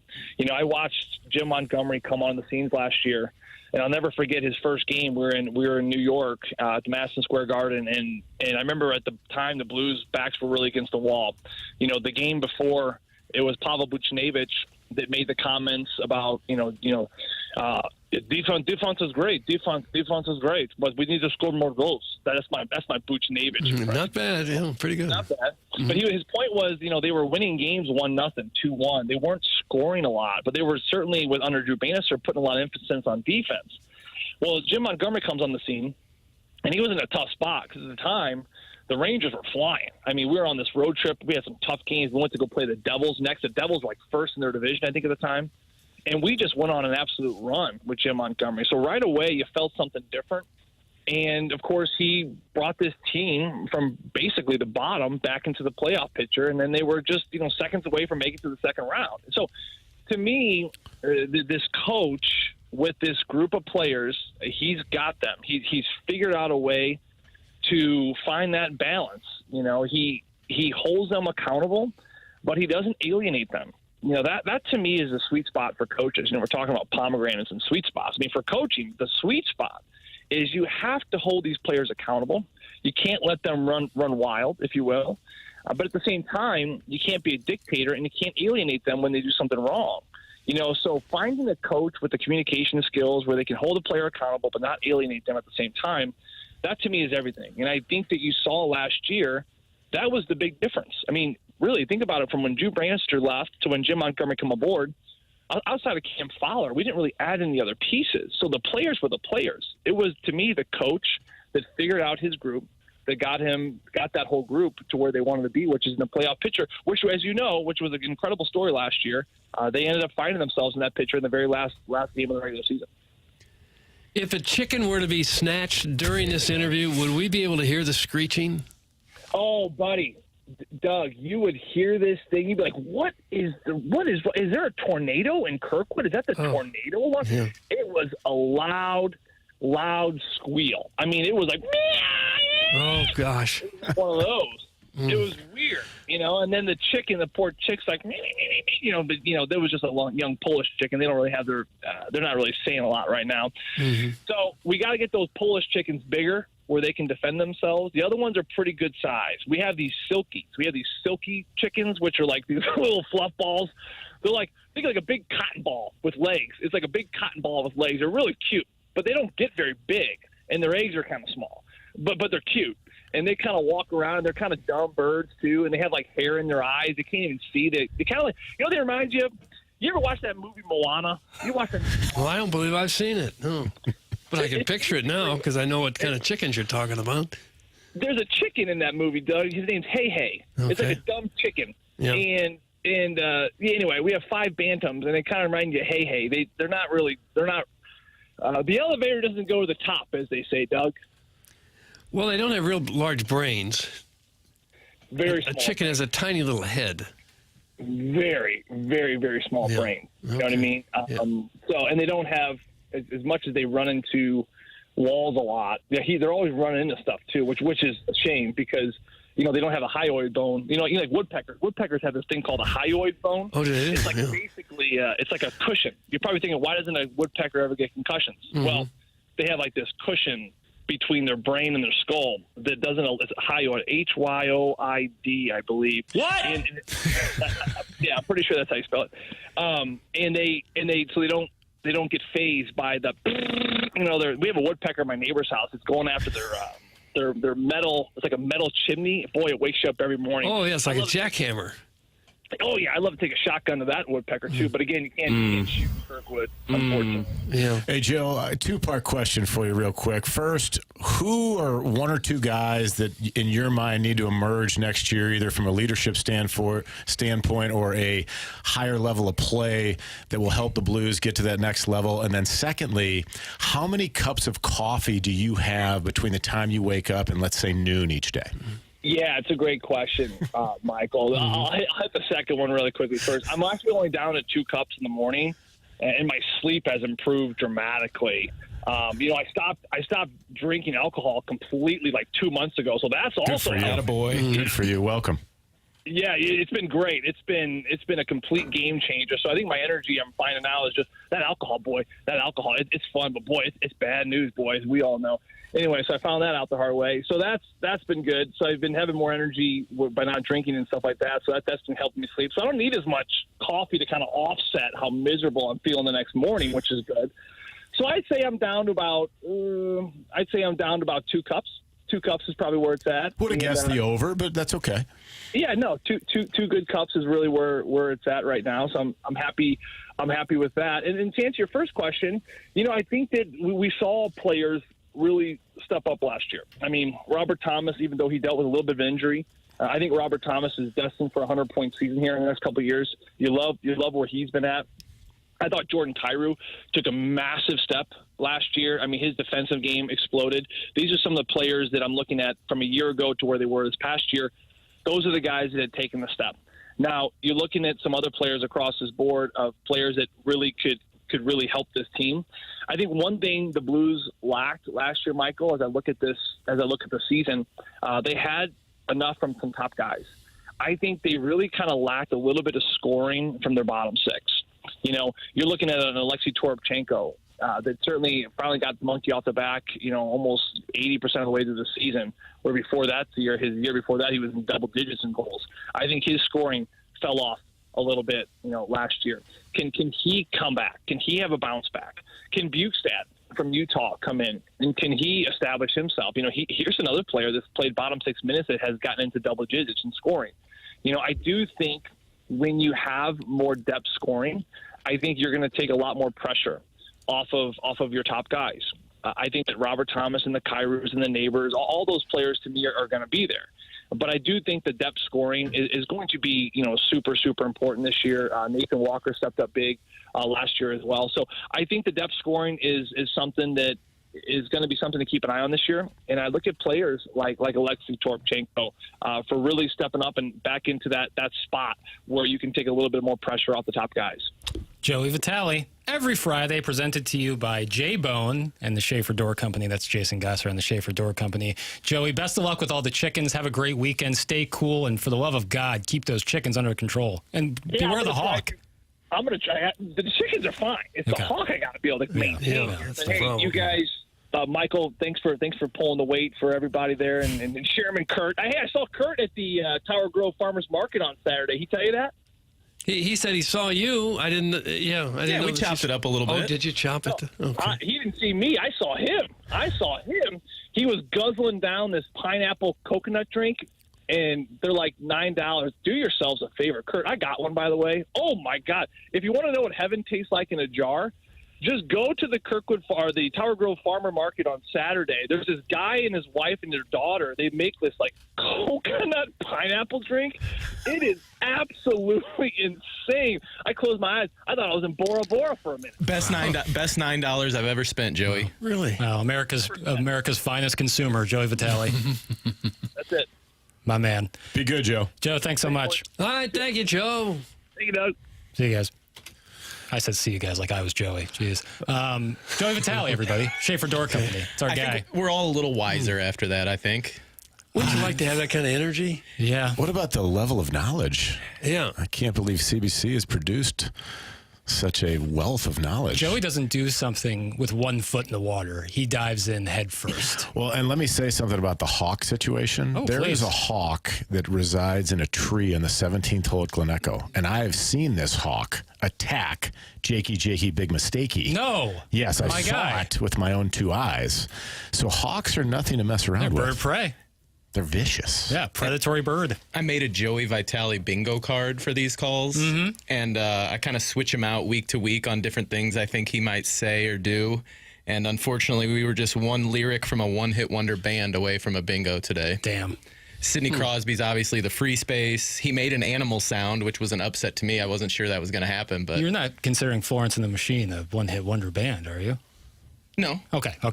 That would be Dog Days Are Over would not be included. Yeah, like if he would have said, I get knocked down, but I get up again Sure. from Chumbawamba, that Sure. would have got us a bingo. Tub thumping. He didn't reference CBC.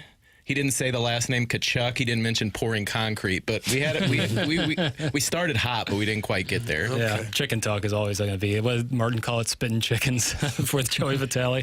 Thank you to Schaefer Door Company. Not only presents the podcast, but also our Joey Vitale Friday call-ins. We love talking it over with Joey. More Cardinal talk, talking about the coaches poll that we put out on Twitter.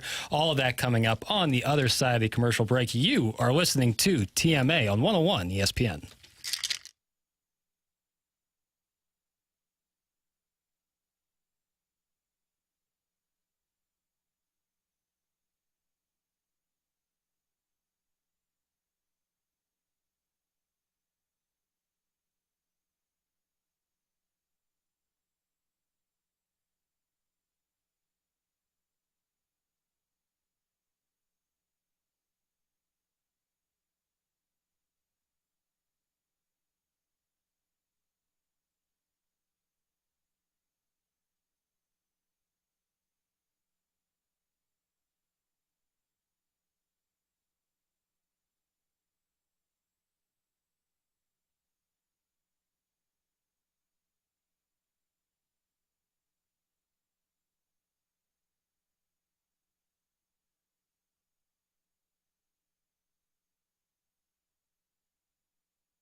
Here comes the sun, St. Louis. You're listening to the Morning After. 101 ESPN. It's presented to you by Brown and Crouppen. We are in our Fisher window and door store 8 o'clock hour. We were just joined by Joey Vitale on the Callier and Thompson phone lines. You can call in 314-974-0101, or you can text in those Air Comfort Service text line. That's 314-399-9646, or the YouTube chat. That's youtube.com/TMASTL, where the TMA remote lamp says this week's show has been a breath of fresh air with KG on the day. I appreciate you, King. It's from the TMA remote lamp. What a nice sentiment. Oh, how about that? Nice. I mean, I miss Tim, and it's not the same without him. But it's always nice to be able to slide up and get a little more involved. But I'll welcome him and Martin back on Monday. Yeah, it would be nice to have him back. God, yeah. Well, come on, not that nice to have him back. It's great to have him back. Martin, I'll be okay with him coming back. Tim, I'll be, yeah. You'll be what? Serious lemming. Doug was waiting for the lemonading to be right there on it. Okay. Well, we'll get through it. We will get through it. What do you think he's doing right now? I don't know. I don't care. Probably hitting an 8-iron. Yeah, short iron or a wedge. Where he's playing. Farther than me. We put out the poll on the TMA STL account on Twitter about. Have you looked? I'm going to look right this very Because I wanted moment. to give you guys an opportunity to guess what you think. I've looked, so I will recuse myself. Fair. Can you say the name of the way poll I again? phrased it, which coach do you like more? Not necessarily who is a better coach, but who do you like more? Ollie Marmol or Coach Drink? And Doug, what do you think the pollsters are saying? I'll say it leans toward them liking Drinkwitz. Can I get a number, like a percentage? How about 70% drink, 30%? 70 drink? What do you think, Welly? I'd say drink, but it's going to be 60-40. Yeah, with 175 votes, Drink is running away with it, 74%. Oh, that's a lot of votes. It's way more than I thought we'd get. And we going to I don't know if that says more about Drink I think it's or a less timing. about the timing. I think the timing is huge. I Yeah. think the Cardinals are in a bad way as of the last 3 weeks. And people are getting pretty upset. They've been in kind of a bad way for a while now, whereas Mizzou, relatively on the rise comparatively to the Cardinals. And you say this, you put this poll out at the end of July or for the trade deadline, where it looks like the Cardinals are going to try to sell whatever they can. It looks like Marmol is going to lose that. Like I think Marmol, if Missouri goes, has 6 wins going into the Arkansas game and things aren't going great for Eli, and you put the poll out, I think the numbers would be much more close to 50-50. What do you think it would have looked like in spring training if we would have put this poll out? Mizzou's has been done for a little bit. Cardinals getting ready to start. I still think Drink is winning. I think Drink would win this poll at any time, but the margin being so vast right now, I think is in part recency bias. And I'm not saying anyone's wrong for doing that. It's human nature, but I think that is the case. And you think Montgomery would outpoll Drinkwitz? So this is what this is good. This is what gets into my question here. Which local area coach? So for that would include Jim Montgomery with the Blues, Ollie Marmol with the Cardinals. It would include Brett Bielema at Illinois, Brad Underwood at Illinois, our guy Josh Schertz at SLU, Dennis Gates at Mizzou, Eli Drinkwitz at Mizzou. Which local area coach do you trust the most to be a contender in the next few years? I think most people would say Montgomery because he came here with a team going nowhere and turned it around. He's got a personality that everybody seems to like. Right. I would say it would be him. And contender is subjective. Like a contender in college basketball and college football is different than a contender in the NHL or Major League Baseball. Yeah. Like Illinois making the tournament, Mizzou making the tournament, doesn't necessarily make them a contender, even though they are contending for a championship. So I would say, it's a little different, but I would say Montgomery as well.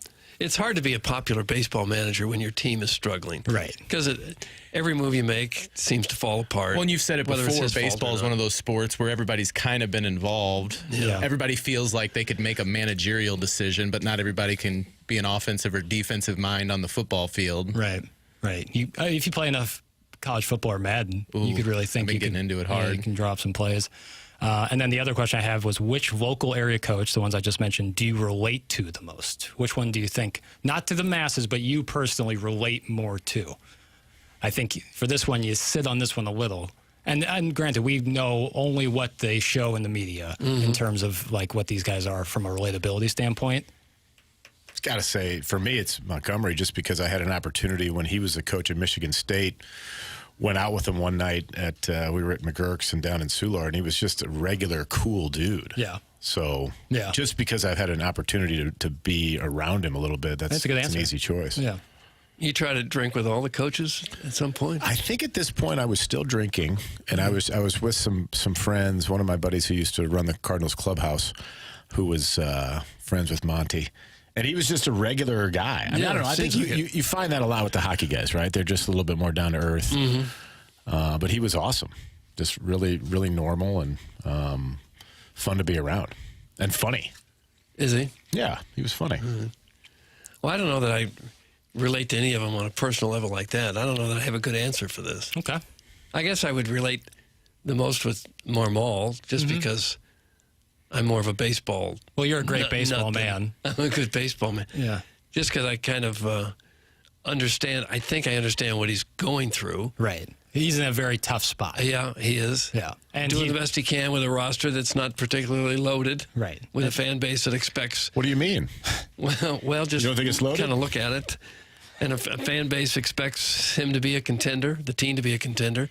And so he's having to deal with that. So I guess I would empathize with that. How are the sports? Are they great? Yeah. Chairman? Just based on personality, I may go Bielma. I think it's a good play. He's very likable. Yeah. I would go personally Brad Underwood. He seems to me, and we've had him on this program, and he seems like when it's in between the lines, when the game's going on, he's as passionate and into it and fired up as a human being could be. And then as soon as the whistle blows, he knows how to compartmentalize and be cool and calm and collected and handle himself. And I'm not saying that like someone like a contemporary like Dennis Gates or Josh Schertz isn't like that. I think we also can relate to Josh Schertz too, because he's come in and been extremely friendly to us and really open and candid in his answers and transparent. So I think maybe Josh Schertz or Brad Underwood, for me, I would relate to the most also because they love ball and I love ball. Of all those coaches, who do you think is in that current position the longest? Now that's a question because that isn't just...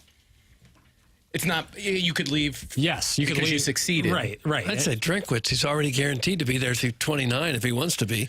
If he wants to be. And if the university wants him to be. You know, those are, if a great season, he could be a great season away from a blue blood school knocking on his door. Same with Dennis Gates. I think Brad Underwood's pretty, I think he's got a good standing in Illinois and probably likely, he's been there for a while now. Bielma, same way. One great season away from a blue blood team knocking your door. I do like Gates. Oh, yeah. I like him. I mean, does he run the best offense or do his guys play the best defense? I like him. There's some criticisms to be had, for sure. But the way he carries himself, I think, I like that he still wears the suit. Love it. I think that's cool. I asked him about that when he came on our program, and he gave an outstanding answer about if he's ever to be in the Hall of Fame, he wants his pictures up there to be in a suit and not in the quarter zip, and I love that. And he offered you a scholarship, so you're not exactly unbiased. Full ride. I couldn't be unbiased without this guy. Mizzou basketball is my favorite thing in the world, but I can also recognize that he's a good dude and speaks well, and I like him. Speaking of memorabilia, will you clip off that segment where he offered you a scholarship and maybe play that in your home? Yeah. I have that video that we posted on TMA social medias. Okay. And that's a special one to me. Yeah, it means a lot to me. Grow some balls and put Monty in your poll. That's from Cuckleberry Finn. The horse is already kind of out of the barn on that one. Enough with the lame questions. That's from Little Man the Boat. Sorry, but geez. Trying to do a radio program here. Block him. I really like this little segue here, boys. But hey, guys, PLTD'd yesterday's show, and I just wanted to add to the creamy white food discussion. Welly is 1,000% correct. Cottage cheese, sour cream, and all sour dairy white foods are a scourge. Mayonnaise is disgusting. It isn't. That's from Big Tough. How about Greek yogurt? Do you like Greek yogurt? No. Oh, it's fantastic. It's gross. It's like eating ice cream or something. It. Oh, it's great. I pulled a container of Greek yogurt out of the fridge the other day. It was a little past the expiration date. Opened it up. Well, yeah. Green. Oh, was it really? I let it sit in there way too long. Nice culture. Moldy. I have yogurt every morning. It's supposed to be good for you. Plain Greek yogurt with some strawberries or blueberries in there. It's pretty tasty. High protein. Yeah, it does kind of taste like ice cream a little. It does. It's great. I'm a pretty big fan as well. But cottage cheese will never pass through these lips. See, that's kind of what I'm It's talking just about. I'm not into that They're either. all under the similar Just umbrella. Absolute worst. Mayonnaise doesn't even like have a taste to me. It's just like That's why you put it with peanut butter. Michael just had Mayonnaise is maybe the worst of all. I saw some mayonnaise in my fridge when I was going through it, and I thought of you, Doug, and I would have made the sandwich, but I was out of peanut butter, which No. never happens at my home. Yeah. I should have brought a sandwich in today and shared it with you all. the peanut butter and mayonnaise. Yes, that's right. You've been eating that one alone there, Chief. Really glad that came up. And to be fair, you read the text about these cottage cheese and sour cream. No. Sour cream literally does not taste like anything. I meant more the Doug introducing the peanut butter and mayonnaise sandwich. But yeah, it's my fault. I'll wear it. Right. I mean, Vanilla ice cream, you'd eat that, wouldn't you? yes, but I would prefer contemplation. chocolate sauce on it. I will not have whipped cream.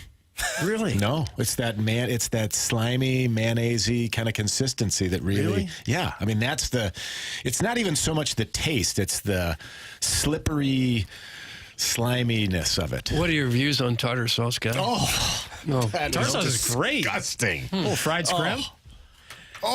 Never hurt anybody. Can I, Wellington, what's your, how do you feel about warm fruit? Like pies. Like apple pie. I would eat apple pie. Jackson is very anti-warm fruit in any fashion, except Cooked or I did warm. poke a hole in that with pineapple on pizza. Don't like blueberry pie. We'll eat apple pie with some, it's got to be a cold drink involved. Sure, absolutely. Milk preferably, but I don't know I'll have milk, but that's a drink. That's not the consistency of the mayonnaise ranch dressing tartar sauce fair. neighborhood. What about a cake with white frosting? It's touch and go. I would say no. I'd rather have chocolate frosting if I had to pick between the Listen, two. you're consistent, and I appreciate that. I feel like white cake frosting is in the same neighborhood as whipped cream. Okay. If an umpire is off, at least be consistent. You're consistent, Try to be. even if I disagree with it, but it's all personal It's a preference. wide strike zone. It is. And as it gets closer, you know this, Doug, sometimes when the games go on a little longer, that strike zone gets a little bit wider. Yeah, everyone's ready to go home. Yeah, I appreciate that.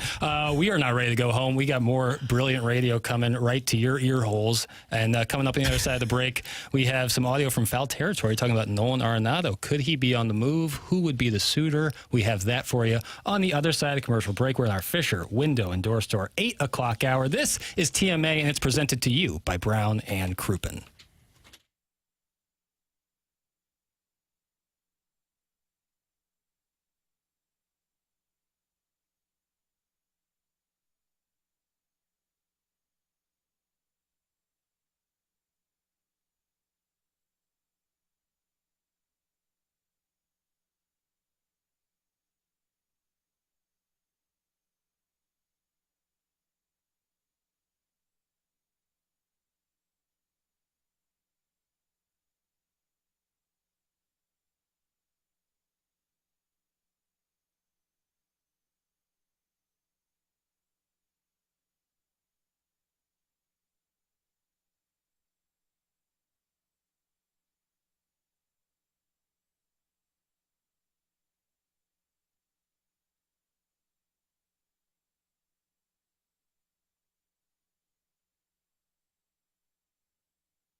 This is Jackson with a Sports Center update brought to you by Saliga Heating and Cooling. Cardinals back in action tonight following the win against the Padres last evening. That's going to be a 6:15 first pitch down at Busch Stadium. Miles Michaelis toeing the slab for the Redbirds. That was another Sports Center update brought to you by Saliga Heating and Cooling, a Daikin heating and air conditioning dealer.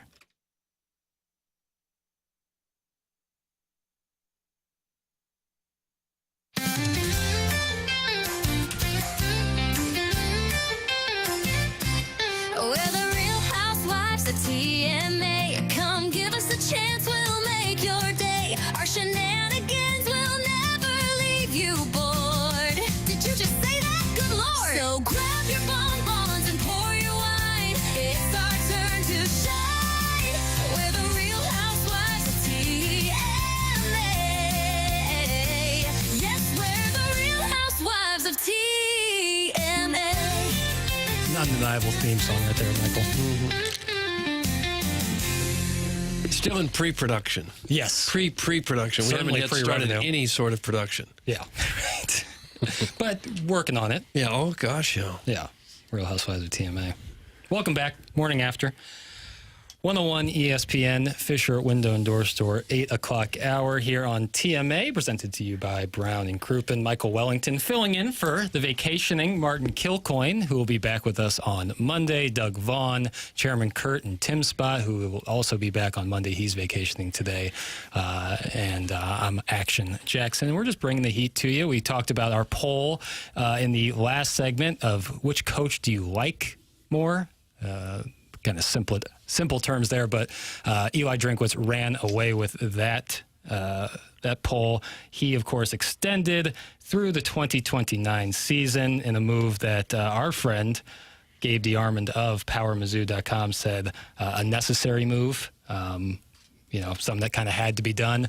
That's how I'm always kind of with contract extensions, especially in college football. To me, it doesn't mean that much just because, they can still fire you tomorrow. They just have to pay you more, and it's not my money that they're paying. Well, some you of the buyouts are considerable, though. Yeah, I mean, remember Jimbo Fisher or something. He had $50-some-odd million. I thought it was 70. Was it really? I thought it was something crazy like that. So, wouldn't you love to be fired for $70 million? I've said it before. I'll say it again. Ed Orgeron, when he was told what his buyout was and he was getting fired, he said, "When do you want me to leave and what door?" What a beauty. Yeah. So, yes, I think many. But I mean, these guys are also world-class competitors. They want to win real badly, and getting fired doesn't feel great. I'll tell you what, a couple million in the bank afterwards makes it feel a lot Especially better. $70 million in the bank. But it also, Drinkwitz's extension also increased assistant coach salary pool, other things like that. So some good stuff coming from there, but I think a vote of confidence from University of Missouri Board of Curators, and Eli Drinkwitz also kind of expressing that he's happy here in Columbia. So those assistant coach jobs are really plum jobs to have now. Absolutely. I mean, they're in the mid six figures at least for the assistants. Some more than that. You try because you want that so that, if you have a good season, especially if you're an offensive coordinator, we saw with Kirby Moore, and you have a good offense, as teams are going to come call, and you want to pay them enough so that, a smaller school, even if it is a Power 4 school, comes calling, they might be like, okay, you know what, I want to stay here because I'm making good money and I like where I'm set up, So they don't just run to the first smaller school that offers them a head coaching gig. Is it like the assistant coaches are making $500,000 a year? Is that Kirby Moore's making 1.2 as an assistant? Yeah. Wild. Yeah, that's nice. That's really nice. Did you see the number that came out that Mizzou football spent in NIL? I thought I saw a report come out on that. Do tell. 31 million. Did I see it? What's the source on that? I'll do a little self crowdsourcing here. Okay. I thought I read something last year that Texas or A&M was spending $40 million a year, so that would coincide, I think. I was wrong. That might have been the athletics as a whole, according to the Columbia Missourian. Mizzou spent $31.7 million on NIL for athletes in the last year. Okay, so basketball, football, which probably a good portion. I'd like to see the percentages. Yeah, I assume the splits on that are heavily skewed football and then also pretty skewed basketball. And does anyone else get anything? Sure, softball. Yeah, but how much do they have to by rule? I don't think so. I don't have the slightest idea. Well, then I bet they're not getting much. I don't have the slightest clue. If you're in a sport that's not producing the revenue. Swimming. You're not going to be getting much of that money. Is pickleball a college sport yet? I don't know. I don't believe so. You want to get that campaign going? Not really. I think it's an injury waiting to happen. Really? Oh, yeah. Have you ever played? Yeah. Just the quick, sudden movements. Yeah. That's an injury for older folks. I bet you'd be okay if you're 20, 22, or 3. Popped an Achilles. Bernhard Langer. Football would be an injury waiting to happen, too, if you were 70. Yeah. Bernhard went down? Bernhard, this is what a freak this guy is. He blew out his Achilles playing pickleball last January. Yeah. And was back competing by like 4th of July. And then wins the Tour Championship.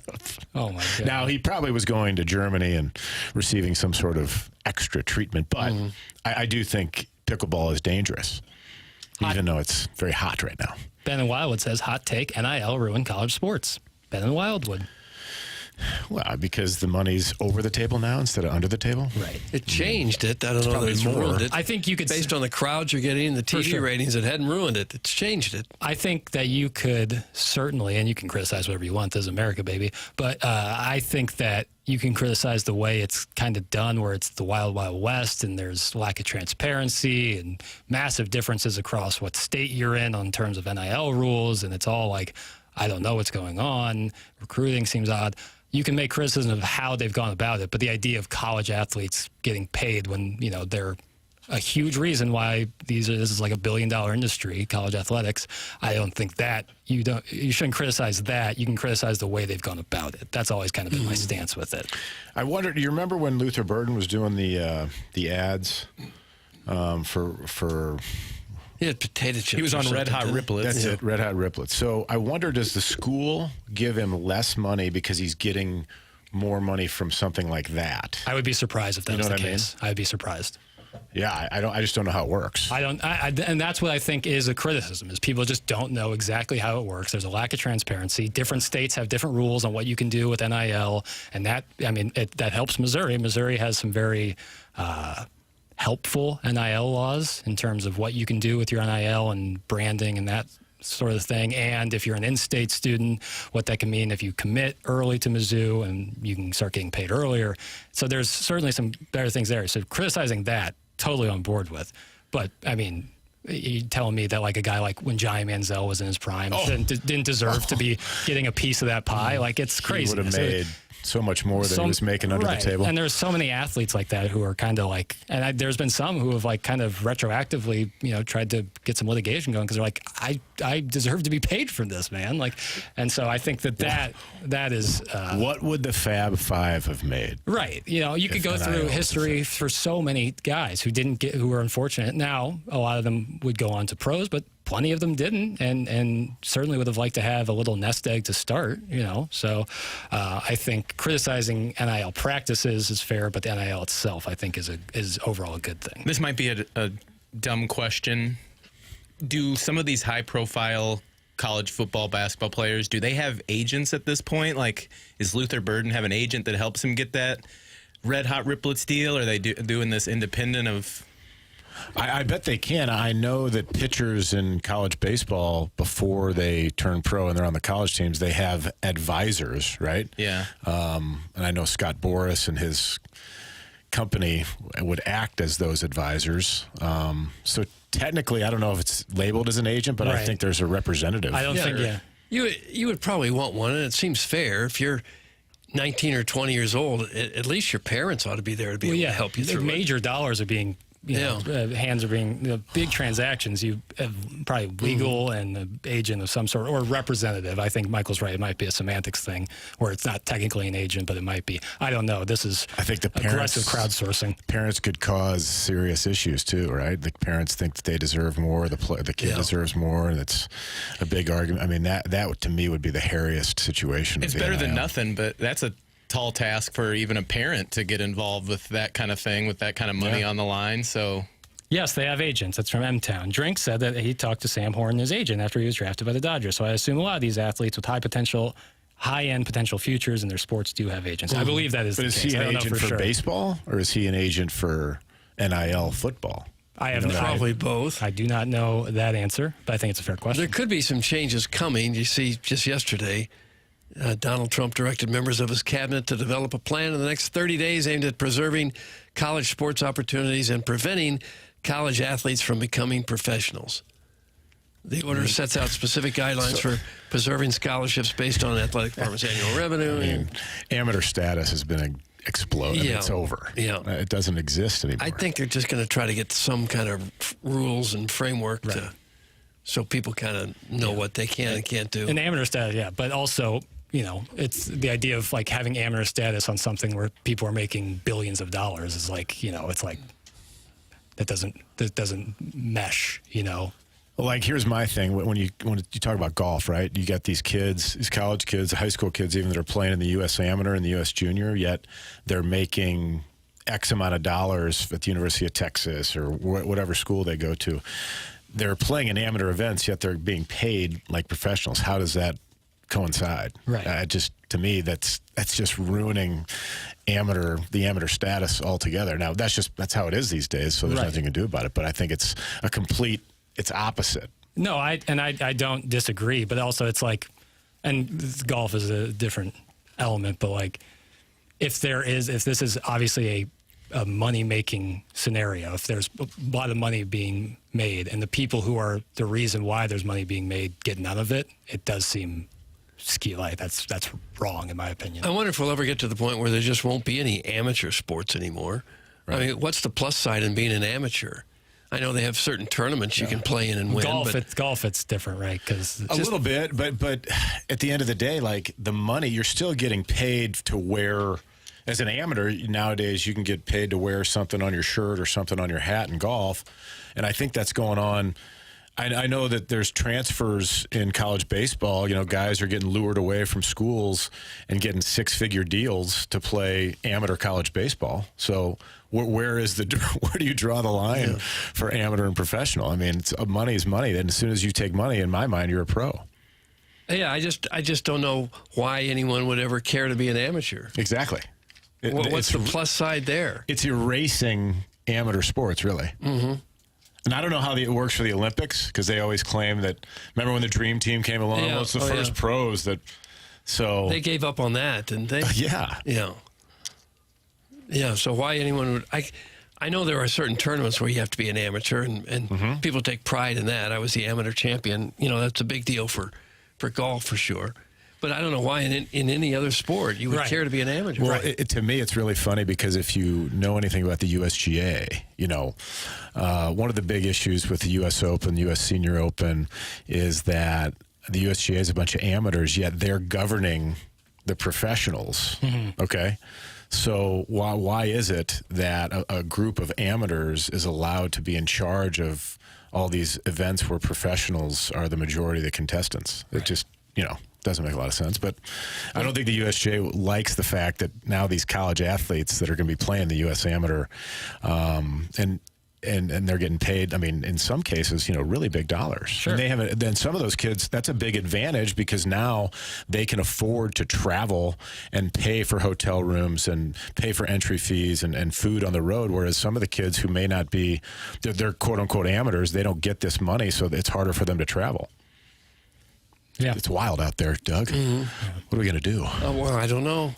We'll keep plugging away. I don't know why making you a professional would suddenly make you smarter about making the rules of golf than somebody who's an amateur. Totally agree. And the governing bodies with golf is always kind of, moving to like so many different governing bodies, who's in charge of which tournament and that tournament and how it all works. Like there's no like one unified. We are in charge of golf for the world. There's not that for a lot of other sports either, but it's a very international game. Why can't Wellington pronounce amateur? Well, am I saying it improperly? When you're talking about golf, often it's pronounced amateur, but when you're talking about something like college athletics, it might be pronounced amateur. Oh, depending upon which sport or which... I believe that's what the Kansas City Gray Sexual is alluding to. Because in golf you say amateur. Based on sport? Well, in golf you say amateur. You could say amateur. I mean, you could, tomato. Right. But potato. Yeah. Let's call the whole thing off. No sour cream, though. Oh. NIL equals money is more important than getting an education. That's from Ben Wildwood. Well, we get money, we get an education to make money. So right. If you're making that kind of that kind of money, Right. that's about all the education you might need. The reason why you get an education in college, amongst other things. I'm not saying that that's the sole reason, but you're trying to get a degree so you can get a better job and make more money. And so you're essentially cutting out the middleman. That's Be nice to get both. Yeah. So, Hey, sluts, what's the screen door sponsor Tim talks about? I need to call them. Doug, service me. That's from Buzz. Garage door? I don't think we have Schaefer a Door Company. screen door sponsor. Schaefer Door Company. Aesthetic design and They're build. not doing screen Aesthetic design doors. and build I can fix your screen door for you. How about a storm door? That's probably out Mine's of a my, little tight. Probably out of my realm of. It always hits me in the ass when I'm trying to unlock Nothing's my out of your door. realm, Doug. Yeah, nothing's out here. I teased this Arenado audio from Foul Territory, and I just didn't get to it because I am a fraud. So we will get to that on the other side of the commercial break as we close out our Fisher Window and Door Store. Maybe that's what he was talking about, Fisher Window and Door Store. 8 o'clock hour, and we head into our Mark Hanna of Evergreen Wealth Strategies 9 o'clock hour here on TMA on 101 ESPN, presented to you by Brown and Crouppen.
Welcome back. TMA. We're in our Mark Hanna of Evergreen Wealth Strategies 9 o'clock hour. Michael Wellington in for Martin Kilcoyne, who's on vacation. Chairman Kurt in Tim's spot because Tim is on vacation. Both back Monday. Doug Vaughn in his seat, planted in there, looking great as always. And we welcome you to get involved on the Air Comfort Service text line 314-399-9646 and by calling in the Callier and Thompson phone lines, much like our friend, Mr. Licks, who's with us right now. Hey, Mr. Licks. Hey, good morning. Jackson, how are you? I'm good, sir. How are you? Good, very good. Good morning to the 101 ESPN audience, HD1 East St. Louis. Appreciate the time on the air today. Okay, what do you have for us? Is Welly in? Hello, Licks. What's up? Hey, do you follow, I don't know how closely you follow golf since you didn't see that Bryson clip the other day, but do you know the Grant Horvat thing where he got a sponsor exemption into the Barracuda, and then they told him he couldn't bring his film crew with him, even if they were behind the ropes? Does this ring a bell? I knew he got an exemption. I didn't even pick up on the fact. Did he play in it or no? Okay. I mean, what? Well, don't get frustrated. Relax. Well, I can't describe the entire story. Like, I need someone on the dais so you know what I'm talking about. I know what you're talking about. I know They what you're gave him talking an about. exemption. What more do we need to know? Well, they wouldn't let. He wanted to bring his buddies there to film the whole experience, and so then they said, "No, you can't come and do that because it's against the PGA rules." Right. Well, I assume it's against the contracts they have with television deals. Yeah. Well, I don't like it. I wanted to get Welly's thoughts, but honestly, I don't really care anymore. Well, what's your question though? If you thought that was the right move or not? Well, I mean, was that tournament even broadcast? I know that's kind of a lower tier event. Yeah. Well, that's kind of my point. Yeah. I don't think it's right that they give that guy an exemption. He certainly hasn't earned it, and there's guys out there trying to make a living and trying to make a career. And, whether, his decision was made not to play based on, bringing a camera crew. Is that what happened? They wouldn't allow him to bring the camera crew, so he refused to play? Or he didn't accept Well, that it? was a hot, spicy take we just skipped over. You don't think he should have gotten his exemption. I think you're going to ruffle the feathers of a lot of younger listeners. But yeah, that's why he does. I'm sorry to interrupt you, Licks. He does not deserve an exemption. There's no question. He has not earned a thing. He's a YouTube golfer. All right, you're starting to come across as a boomer, Welly, and I just want to caution you. Okay, I'll put my seatbelt on. You think people who make YouTube videos ought to take precedence over guys grinding it out trying to make the tour? You know what? I didn't get into this discussion to talk about boomer takes on sponsor exemptions, okay? Hey, Welly, what do you think about this new spicy Sauvignon Blanc trend that all the Ladue housewives are, taking up on right now? Well, first of all, Licks, there's no need to yell. We're all reasonable people here.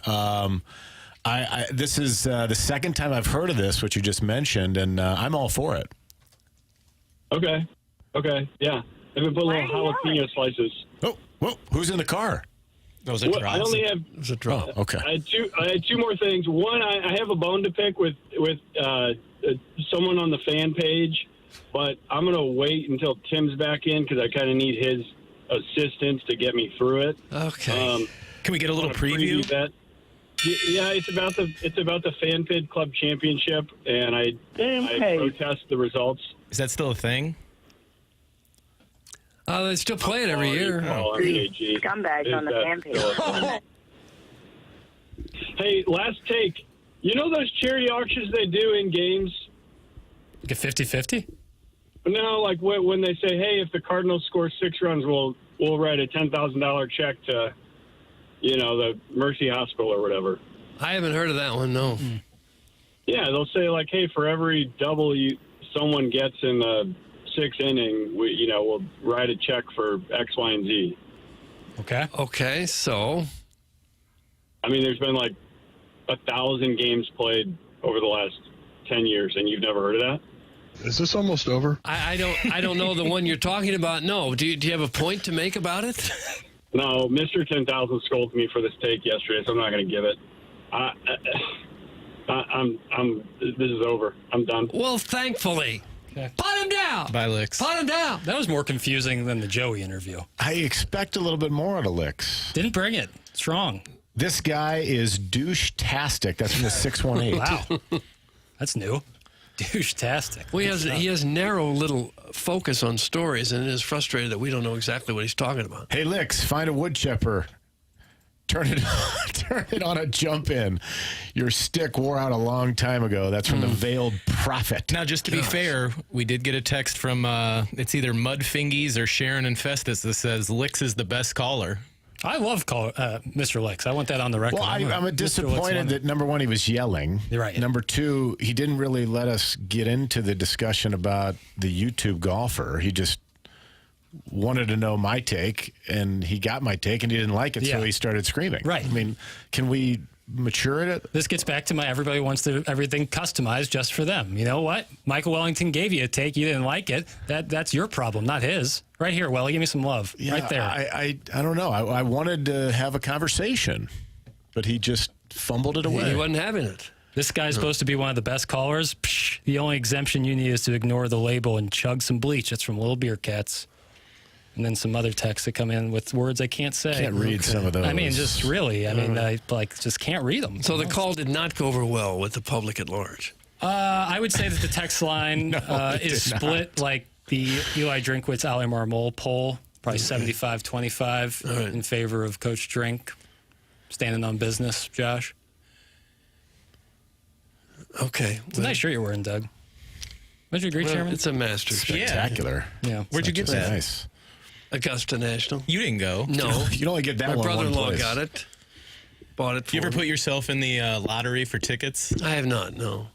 I've tried a time or two, never succeeded. I know people that have gotten it after years and years of trying. Didn't we give away on this show? There was an auction. An auction. A listener, I don't remember who it was, but probably went down there this spring for it, if I had to guess. Yeah. Wait, somebody had an auction for Masters tickets on this show? I believe the recovering alcoholic was involved. It was a charitable thing. And I think the winner got a couple of tickets and got to go down to Augusta. I missed the recovering alcoholic. I haven't seen or heard from him in a while. I guess I need to go to Olive and Oak. That's where he does like to hang out. That's where he does all of his business. Looks needs to be brought out to pasture. That's from Buzz. Brought out to pasture. Like an old dog. Probably like an Joey's, old Yeller. Joey's chickens. God, this They guy just keeps brought old sending in Yeller the- right in the backyard and just let him have it. I bet Licks likes mayonnaise.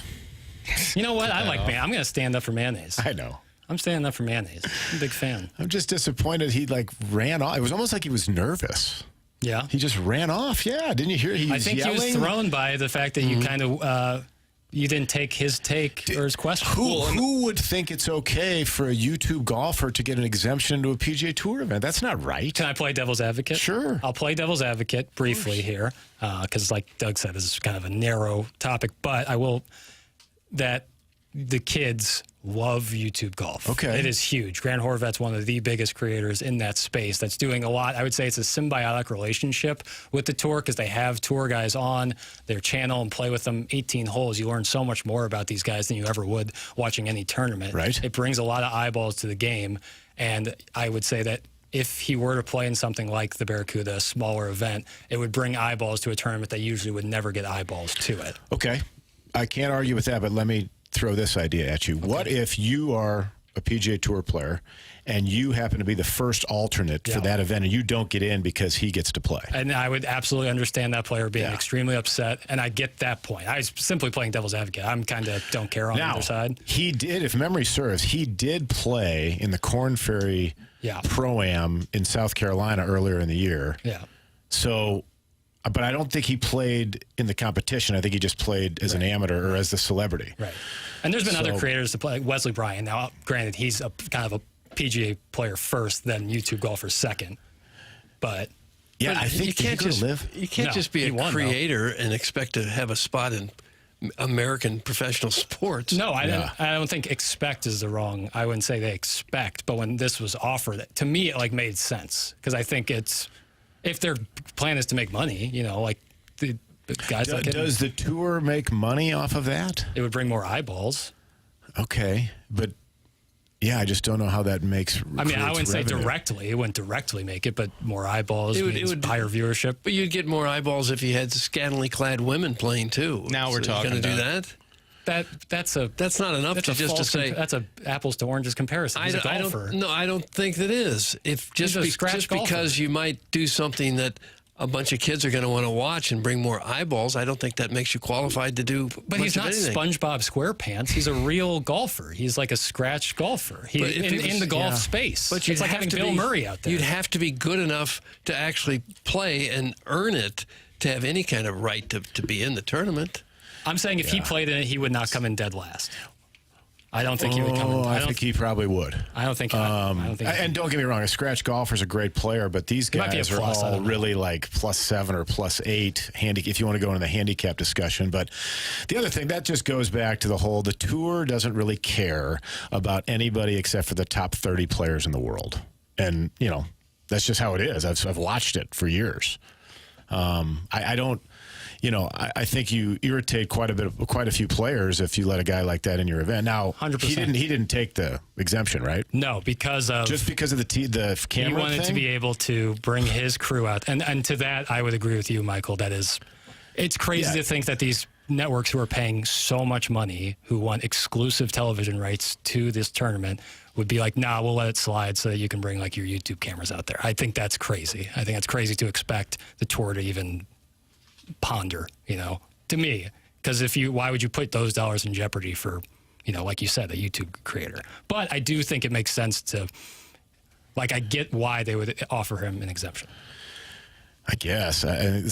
Bobby Tejas texts in that Grant is a +5. And I saw something he may be a +5 wherever he plays, or he keeps a handicap. But being a +5 in fun rounds of golf is a lot different than teeing it up in a tour event. I can promise you that. Best idea you've ever had, Doug, but I'd only watch it if you were the one who was scantily clad. It's from your mom's lesbian lover. Well, it may happen if I get down on my luck. Oh, man, you won't be down your luck when you're working with James Carlton. He's world class, and Tim will tell you about him right here and right now. End of service. You'll tell me about it right here and right now. Boom. James Carlton of the Carlton State Farm Insurance Agency in Webster Groves is my insurance agent, and he has been for the last 6 years. I made the switch to James Carlton in 2019, and I did so in part on accident. I had a situation at my home, and it was a Saturday evening, and I reached out to James, and James, out of the kindness of his heart, came to my house to help me out with water in our basement from a big storm. That's the kind of service that James Carlton and his team practice at the Carlton State Farm Insurance Agency. They pride themselves on being available during the day to tend to your issues, and you're not going to be in a spot like some of you might be where you email your insurance agent and you don't hear back for a couple of days. When you need something from your insurance agent, there's a good chance there is urgency behind it. You want customer service and you want to save money. That's where James Carlton comes into play. It's James Carlton online at carltoninsurance.net. All right.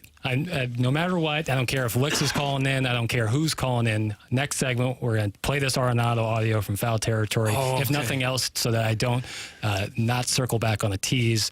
Doug, tees conversions. I'm trying to get my numbers up. We're converting this tees no matter what. Okay. So that'll be coming up on the other side of the commercial break here on our Mark Hanna Evergreen Wealth Strategies 9 o'clock hour here on TMA 101 ESPN, presented to you by Brown and Crouppen.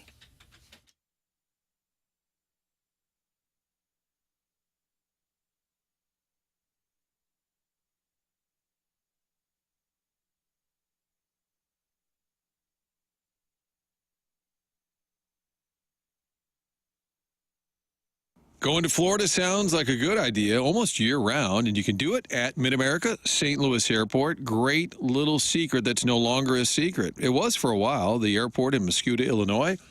Now folks have figured it out. Great low prices on all these awesome destinations. Gulf Shores was added, Knoxville.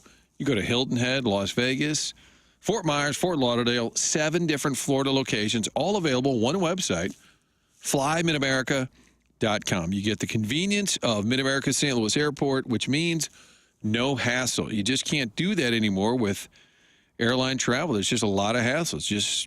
You kind of accept it at this point, but you don't have to. at Mid-America St. Louis Airport. Book the flights at flymidamerica.com. Park right there, giant lot in front of the terminal, less than $10 a day to park. And then real simple, from car to gate, it's about 15 minutes. The convenience is there. The destinations are great. Find out more at flymidamerica.com.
Yes.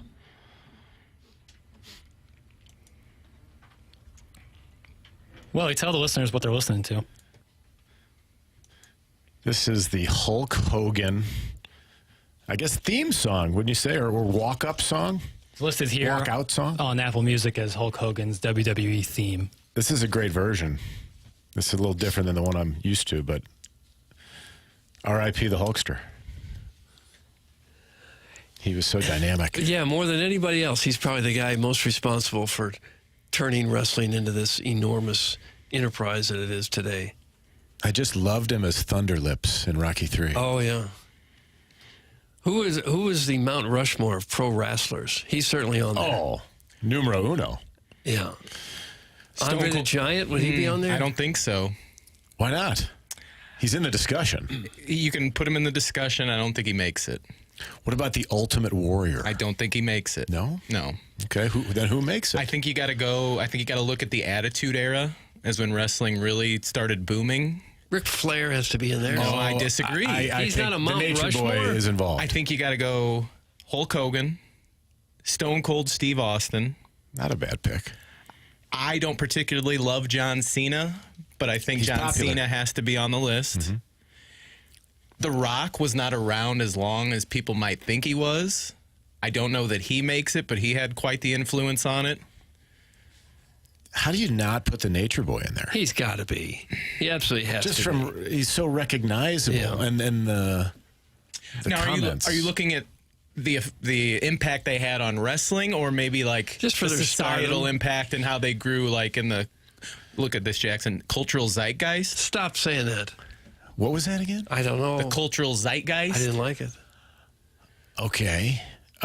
Because the Ric Flair woo has infiltrated. Yeah, it's as famous as there is. Yeah, he's Busch right up there. Stadium. He's right up there with Hulk Hogan as the most famous wrestlers ever. I think you're misguided in that, and coming from a guy who hasn't watched the program in 60 years, 30 some odd years. I don't know that you're the voice that I've. But he's still everywhere. He's and all he's over still the place alive. still. Yeah. He can be in the discussion. I don't think his bust makes it to the Mount Rushmore. Is the Macho Man involved? No. Really? Randy Savage, part of the Cardinals organization at one time? Mm-hmm. So I'm gonna go Hogan, Stone Cold, John Cena, and I will acquiesce to you guys, and I'll put Flair on there.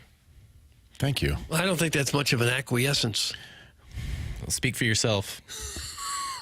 A lot of text coming in. Flair, 16-time champion, 2-time Hall of Famer. That's from Martin Sweatervest. Well, Randy Orton also has damn near that many world championships. He's not in the discussion. I don't think number of championships necessarily is what gets you on the Mount Rushmore. Macho Man has to be on the list. That's from Curb Stomp. No, that's just dumb. Undertaker? Undertaker can be in the discussion, yes.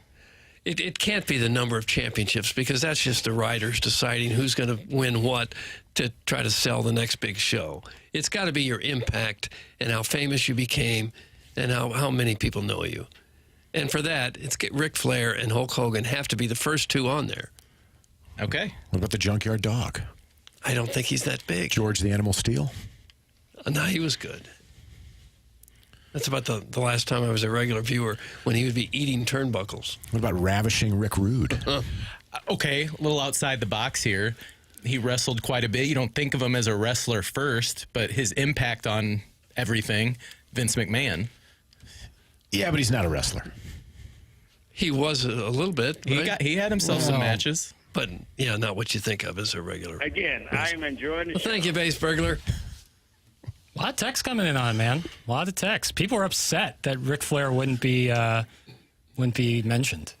I mentioned him, and I put him on there, but I think he's fourth on my 4. I mean, they did a 30 for 30 on Ric Flair. Cool. He's got an energy drink too, but I don't know. A lot of comments in the Michelob Ultra YouTube chat. What are they saying? It's getting the people going. Someone said this is blood boiling. You say Austin or you are wrong. The Undertaker, Chris Benoit. I don't know. I have no idea. I don't watch wrestling. I'm not judging. Somebody said Dusty Rhodes again. I don't think he makes it either. No, he wasn't as electric as the Hulkster or Flair. Or, I don't know. Andre the Giant at the time, he didn't have a very long career. What about the Princess Bride? Well, in wrestling. But the Princess Bride. Yeah, that was big. Here's big. Here's a good suggestion. Dick the Bruiser. Sure. Oh, yeah. For old school fan, yeah. You ever been hit over the head with a bottle of beer? That's what the bruiser would do to you. I think I have, actually. If I had a nickel. A long time ago. Yeah. I don't know if they were real bottles of beer. Probably not. They're probably like I would imagine fake. not. Yeah.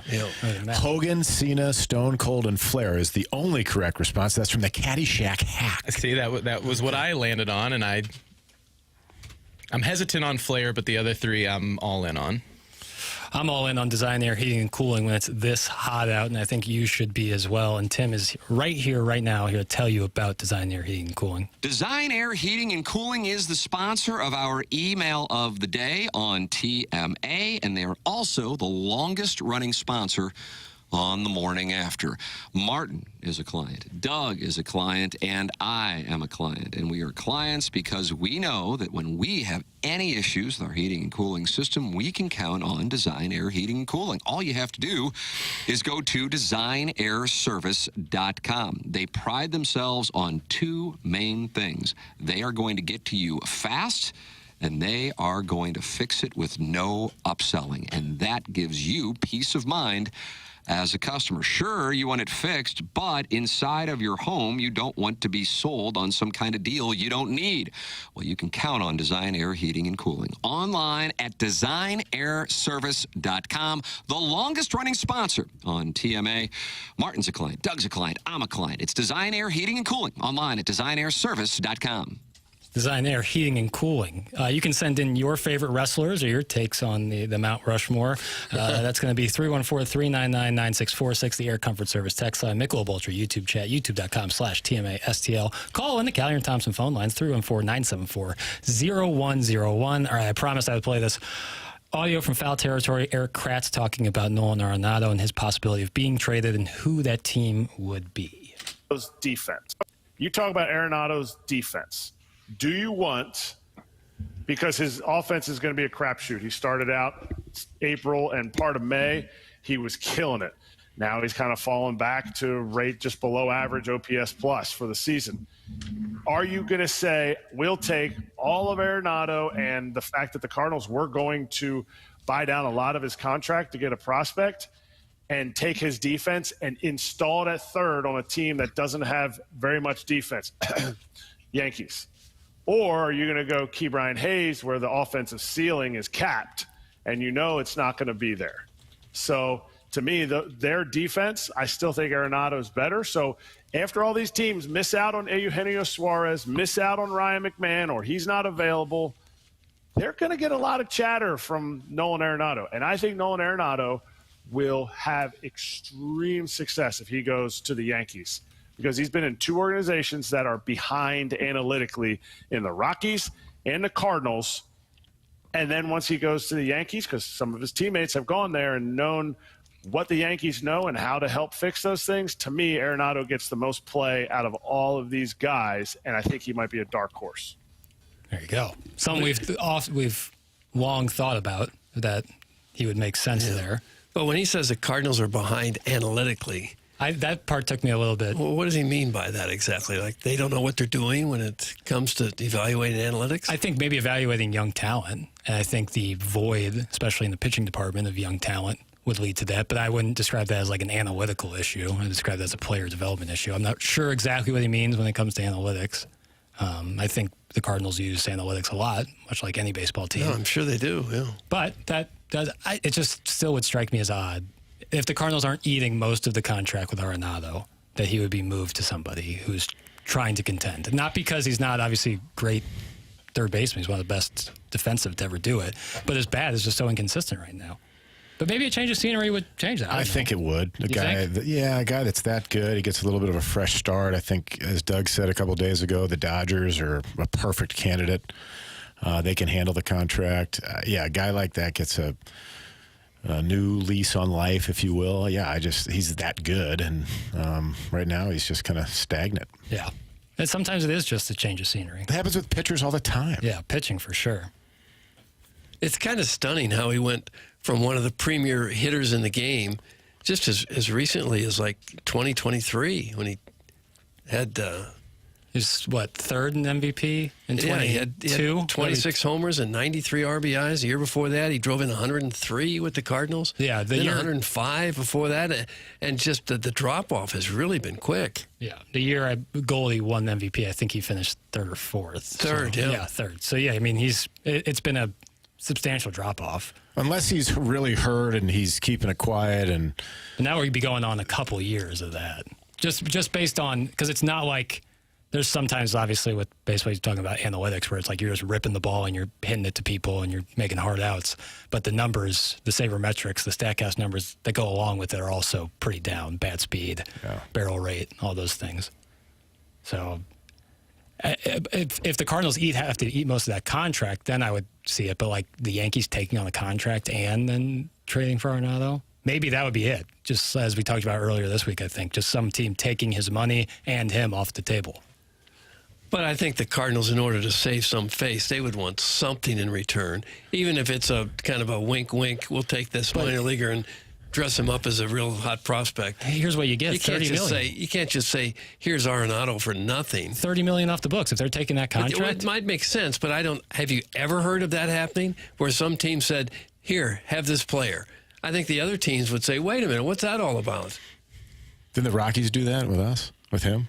Well, they got like 4 or 5 players in return. Okay. Only one of them is still, I think, even remotely involved in the sport of baseball. Yeah. When I think about that deal, I think of the money and I think of Arenado. Yeah. Jackson couldn't even name who's actually on Mount Rushmore. He's such an idiot. From 618, Washington, Jefferson, Roosevelt, Lincoln.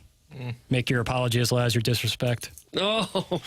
Using it and using it correctly are two different things in terms of analytics. That's from the 314. That's a fair point. Well, but how do we know how they're using? Like, how do we know? Yeah. You know, I think from the outside looking in, it's hard to be like, they're not using analytics right. You can say that they're not developing players right. They're not putting the right people in. They're not spending money right. But to be like, I don't know how they use it. Couldn't you say that with any team that's not winning? Oh, they're not using analytics. And the teams that are winning, oh, look, they're using analytics. Well, they've got the money, too, to pay for players that are better. Yeah. Right. And that's sometimes what it all comes down to. Mm-hmm. I mean, when you're the Mets spending the money they make, you can be a little more fast and loose with your use of analytics. You know? Yeah. You can say, boy, we sure do understand analytics. We also know how to pay somebody $700 million. Yeah, that's kind of the crux of it. If you're making that kind of money, though, Doug, you might run into some tax issues. Well, hopefully not. Yeah. Hopefully you'll go ahead and pay what you owe. But a lot of people don't pay their taxes. They just kind of let it go and thinking, well, Uncle Sam will never catch me. Or they get behind. Maybe they're working by themselves and they got to make those quarterly payments and they don't and they fall behind. Then you can have some big problems.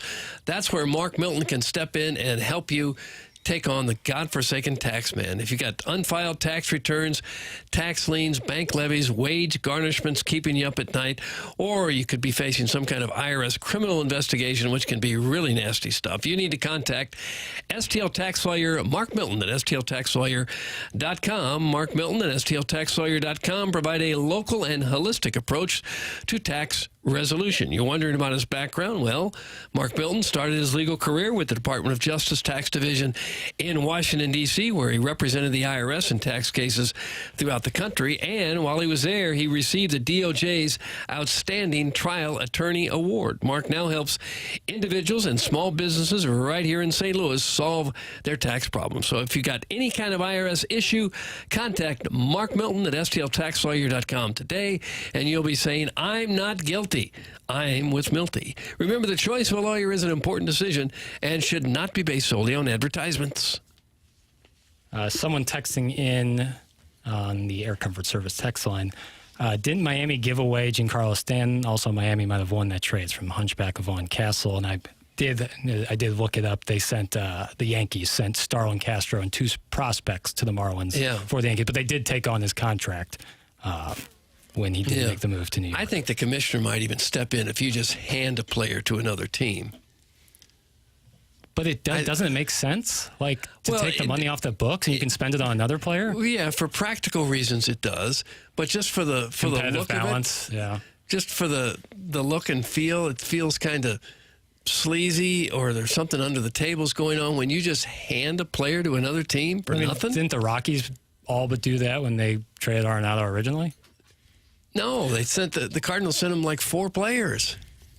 Again, I didn't the Rockies do that with the Cardinals. Maybe it'll be similar. It'll be 4 or 2 or 3 guys. Yeah, and, it'll be somebody. For even optics, if it's somebody. maybe. Yeah, well, that's what it's about. Okay. Because the other teams would probably scream bloody murder if you're Boston and you're chasing the Yankees and then you find out the Cardinals just gave the Yankees Nolan Arenado. You're not going to be too thrilled with that.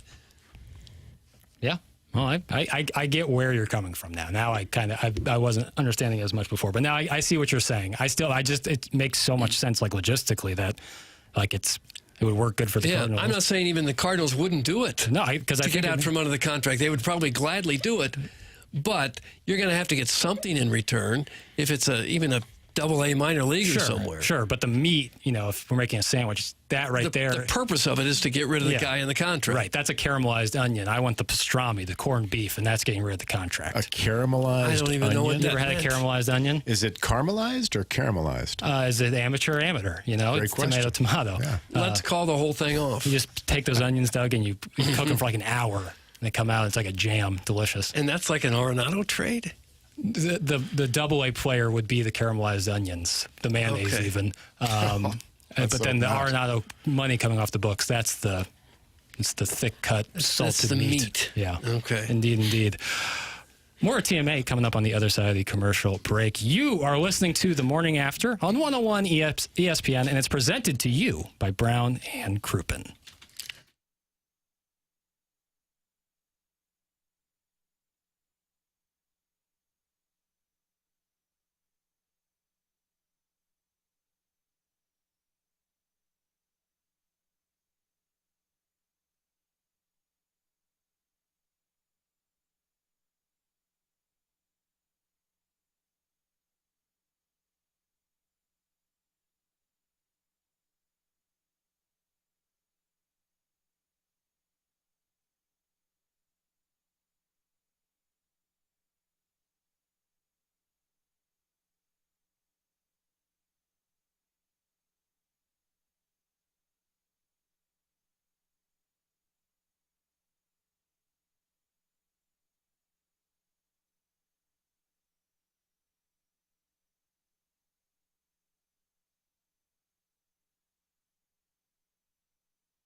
This is Jackson, Sports Center Update. It's driven to you by Johnny Londoff Chevrolet and Johnny Londoff Autoplex. Cardinals, Padres tonight, 6:15 p.m. is your first pitch.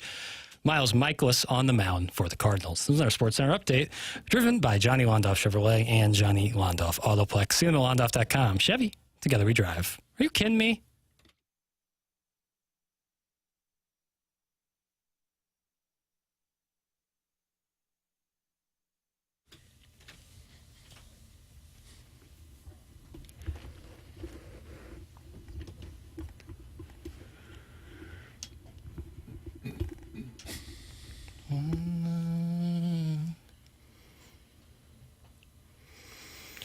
You're listening to the Morning After. 101 ESPN, presented to you by Brown and Crouppen. A lovely Friday. Doug, what's on your docket what's on your dossier? The only thing I can think of right now is how happy I am. I have a new gong.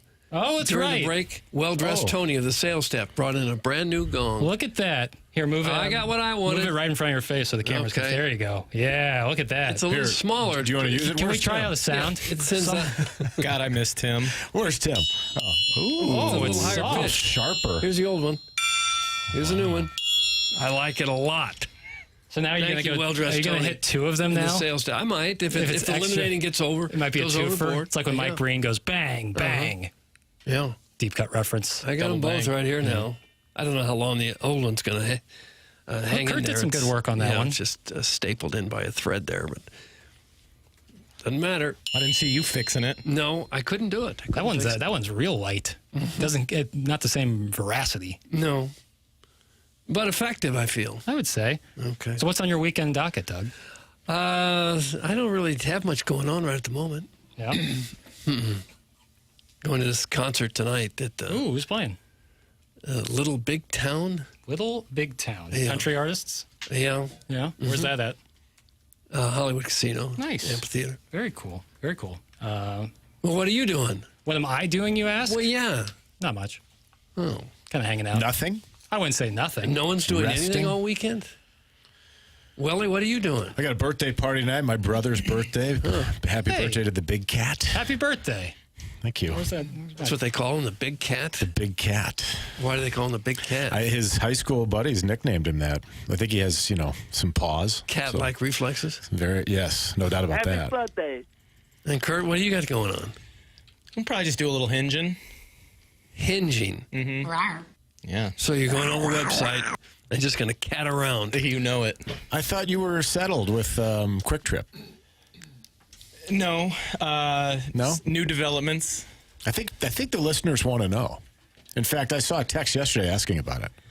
I think the Quick Trip saga has reached its finale. No. No one saw it coming. No. Is it a saga? Unfortunately, it was kind of a saga. Be careful here. A couple red flags started to show themselves a bit. Just a couple? And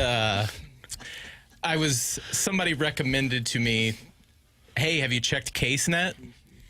I had not checked CaseNet. Because that's what you normally do in dating. It's now going to be one of the first things I do. But after... Is it possible you're meeting people in the wrong places if the first thing you have to do is go on CaseNet? Could be. I personally don't think the meeting place and time in and of itself was worthy of checking CaseNet, but a few other things kind of went down that just, raised some questions. And after checking CaseNet, I think it's best that I extract myself from the situation. Extraction, Doug. Okay. So it's over. Splitsville. I think it's probably over. It's probably best that it be over. I told you a little bit more detail about it. Do you think it's best that I cut my losses on this? You got to run as fast as you can in the other direction. Is there really any doubt? No, there's when really... you think about it intellectually with your, Well, there's this tiny little chairman devil on this shoulder that has me kind of want to kind of see it through still. But brush him off because she looks good. That's why. Tim asked me what I rated her on a St. Louis 1 to 10. I said an 8. A physical rating? Yeah. Oh, yeah. You saw the picture. I would go with maybe even a little bit higher than an 8. Not a 9, but a solid 8 to an 8.5. Yeah. So, I mean, it was the first non-dating app related encounter I had in a little bit. So I was really gung-ho about it.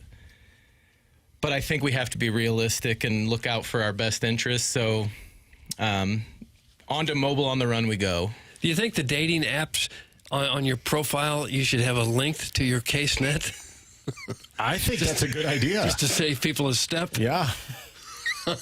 Here's my criminal record. Hey, Kurt, did she try to sell you a washing machine? That's from the Kansas City Gray Sexual. No, it's a deep cut, too. No, there was no sales pitches in any way. Just some abnormal behavior. I'm going to get time passages ready.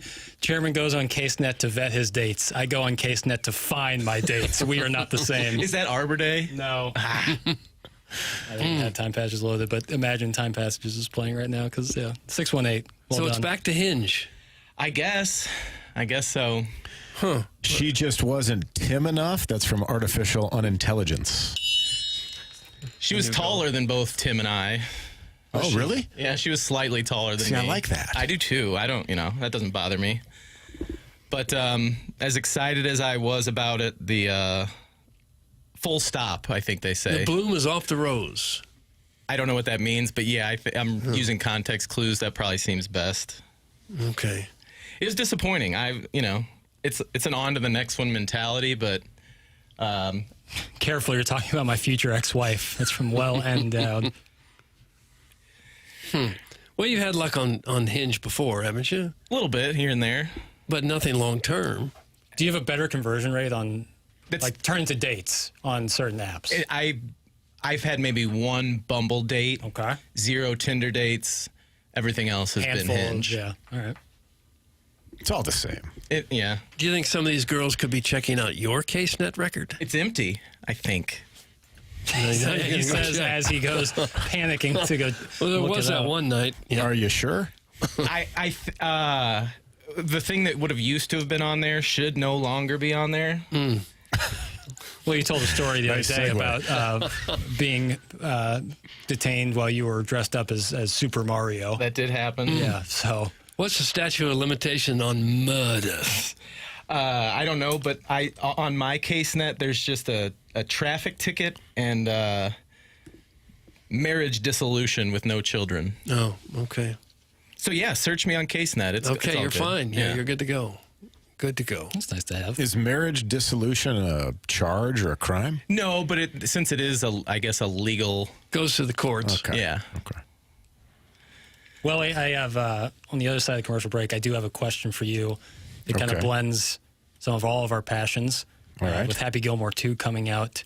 Is it today? Today, I believe. Yeah, the 25th. Yep, it comes out on Netflix today. So I have a question for you that's not necessarily about Happy Gilmore, but kind of golf. And good tease. Brings movies involved, and I'm curious where you're at on it. And I think it's kind of just a fun topic. We'll do that on the other side of the commercial break as we close out our Mark Hanna of Evergreen Wealth Strategies. 9 o'clock hour coming up on the Stiefel dossier. The Design Air Heating and Cooling email today where Paul Harvey, Milk Mustache, is in the lead with 4, count them 4, email today wins as we head down the stretch of the month of July. Starting August 1st, you can get a new text name on the Air Comfort Service text line. You just send in a request for what your name to be. That's going to be August 1st. Through that whole week, first week of August, I'll be changing names to get more people involved and engaged in our presentation here on The Morning After, presented to you by Brian Crouppen on 101 ESPN.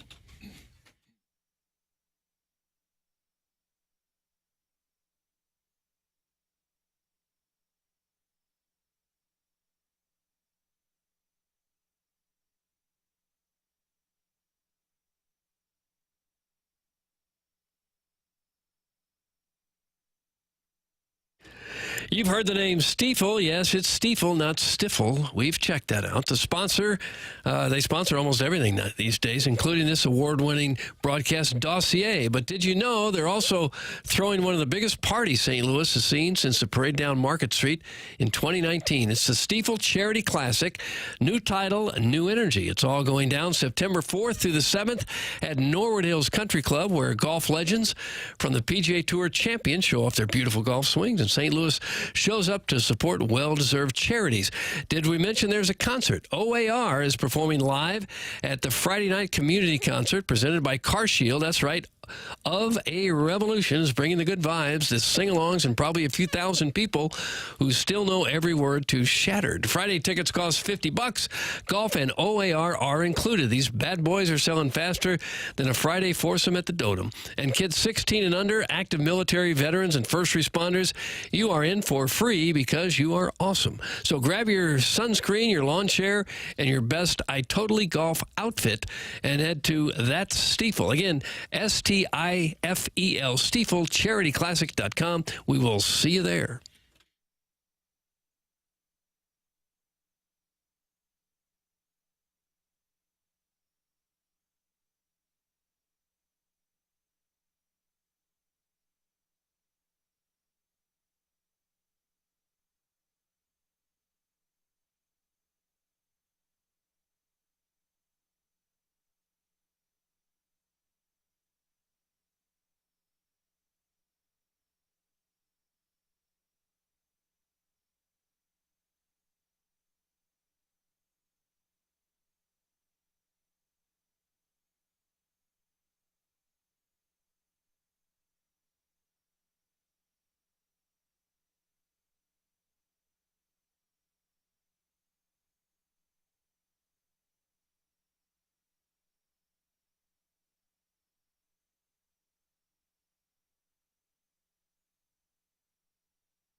Doug requested a little Chuck Mangione. Yeah. That's exactly what I gave him. He passed away yesterday or the day before. Yeah. You've heard Look at him. He's grooving over there. Oh, yeah. He's dancing. You're like Michael dance. This is from a movie or a TV show? I would say it's probably been in something. Jillion times. Yeah. Or in a lot of elevators? It's like, this is groovy elevator music. Is that why my shoulders are moving? Yeah. Might have even made top 40 back in the day. Really? When I saw somebody say that Mangione had passed. You thought Mark? No, I thought the guy that murdered the healthcare CEO. Oh, that's right. Luigi? Yeah. Oh. Mm-hmm. No, not the same. No, honestly, not at all. You think that's on CaseNet? That didn't happen in Missouri. I would imagine. So I teased. Welcome back, by the way. Morning After. Oh, well, thank you. Thanks for having us. But thank you for coming, Michael, for real. 4 days. Happy to be here, fellas. Just kind of out of the blue. It's been outstanding. Different week for me, but I've really enjoyed it. Oh, you've been just outstanding, and we always love having you in here, and you bring the heat. You always do. And we appreciate you kind of coming out of nowhere. So my question, Happy Gilmore 2 comes out today. Mm-hmm. I'll do a quick plug. Movie Boy. Plug away. Episode 2 drops tomorrow, Saturday, 10 a.m. We'll not be talking about Happy Gilmore on that episode. The movie Eddington is the subject, I would say, for episode 2. You've seen it. Eddington or Happy Gilmore 2? Eddington. Yes. Oh, yes. And is it good? So good. But I get more into it on the podcast, which you can hear tomorrow. But then the following week, so next Saturday, I assume Happy Gilmore 2 will be a part of that conversation. So that'll be a lot of fun, in addition to probably Fantastic Four, which comes out today. So we'll talk about that next week, but this week is Eddington. But either way, Happy Gilmore 2 comes out today. I'm using this simply as a conduit because my favorite golf movie, and I think probably a lot of people's, is Tin Cup. Tin Cup is my favorite golf movie. And my thought was if you were to recast or remake Tin Cup in 2025 with real people, who would you have out there? And does it still need to be like the Texas thing? Because that would kind of hamstring us in terms of casting. But you need somebody with a golf swing that's convincibly pro level and really good pro, and Costner nailed that. But also kind of that down on his luck. Like, he can't be incredibly handsome. Not saying Kevin Costner isn't, but. Well, my first thought when you talk about, casting on a more modern version is instead of Renee Russo, I'd go with Minka Kelly. Okay. I think she's at that age. To play Dr. Molly Griswold? Yes.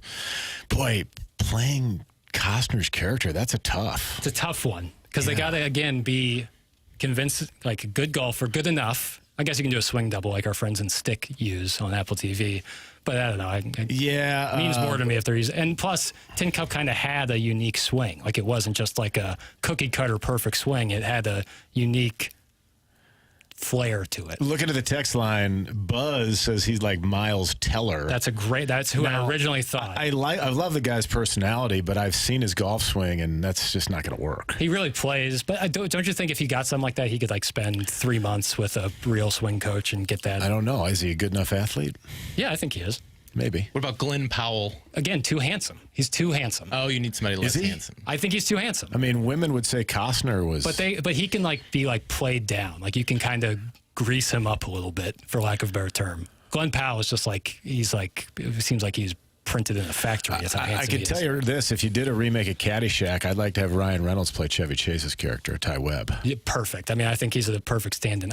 Our friend of this program in St. Louis, and John Hamm, did a Fletch remake.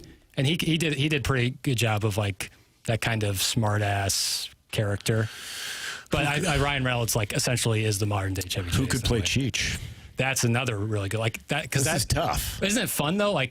Yes. Cheech was I wouldn't say stunt casting, but it was oh wow, Cheech Martin is going to be playing as the caddy. So you want somebody fun, someone you wouldn't think of. I don't know if we have enough time, Doug. Well, it's just fun to kind of kick around. I know. Good times. I want to contribute properly. Sudeikis as the caddy? No. Ooh. Oh, as... Sudeikis could play Tin Cup for us. Maybe he's not. He doesn't seem ladies' you need man. that darkness, though. Some darkness. Costner had a lot of darkness. He had a lot of demons. I mean... Bateman? A lot of people are sending in Shia LaBeouf. He was in The Greatest Game Ever Played. Sudeikis has some darkness in We're the Millers. A little bit. The drug dealer. A little bit. But I think people are Ted Lasso'd up and to see Ted Lasso down on his luck in Texas. Although he could do the accent. DJ Patty Cakes in the YouTube chat says Justin Timberlake's a good golfer. He's got the acting chops. He actually took the handsome idea as right the away from Dickens, but yeah, got a decent swing. That's not bad. I would like to see an elderly Joe Pesci be a caddy. Yeah, he could be involved. He could play caddy. Danny DeVito. Not working for me as well. Michael Pena as Cheech. I love that answer from Ray King. Michael Pena is awesome. That's a great answer. Eligible is wondering who is Cheech Martin. Is that what I say? Cheech Martin? You said Martin, but that's okay. It was Marin. I'm sorry. It's okay. I don't know, man. This is hard because these are very important choices. Who could play Don Johnson's character, That's David the biggest Sims? So it should be. I want to say if there are no Don Johnson fans out there, that means I'm dead. I love Don Johnson. Oh, he's brilliant. So this is like going to be difficult to like replicate. So I want to bring like a real athlete in and make them like the villain, like an actual PGA Tour player. Like, could you get Brooks Koepka to kind of play the Don Johnson role, or do you think he wouldn't lean into it? I think he could just be that way naturally. Or P. Reed. I don't think he could be an actor. Yeah, I think actually Bryson. I think that would be like a really cool thing for Bryson. You know, and to play the villain. Like, I'm not saying because like he's a villainous character, but I think he's someone who would like be willing to do something like that. Like, I think that would be fun. Doug. Well, I don't know. Yeah, I'm struggling. I don't have the movie chops that Pale has. I don't know the modern day movie characters. I think it's because, we don't go to the theater anymore, so I don't even know who. There's so much on that it used to be there was a couple dozen movie stars that were in almost everything. Yeah. And now every time you watch a Netflix or HBO series, there's people you've never seen before, and they're really good, and you didn't realize these people are famous already, and I don't even know who they are. Could Wahlberg play Don Johnson's character? Ooh, I wouldn't be opposed to that. Real He's got golfer. a good swing. Yeah, lefty. He can be dark. Yes. Maybe not dark. Oh, he can be dark. Mean. Yeah, he can play be cold. Yeah. Yep. He could mess with you. He might be a good one. Yeah. Oh, this is hard. Think of actors who are good golfers. I'm trying to think of like all like the. What about John Smoltz? Could we have John Smoltz play the villain? Great golfer.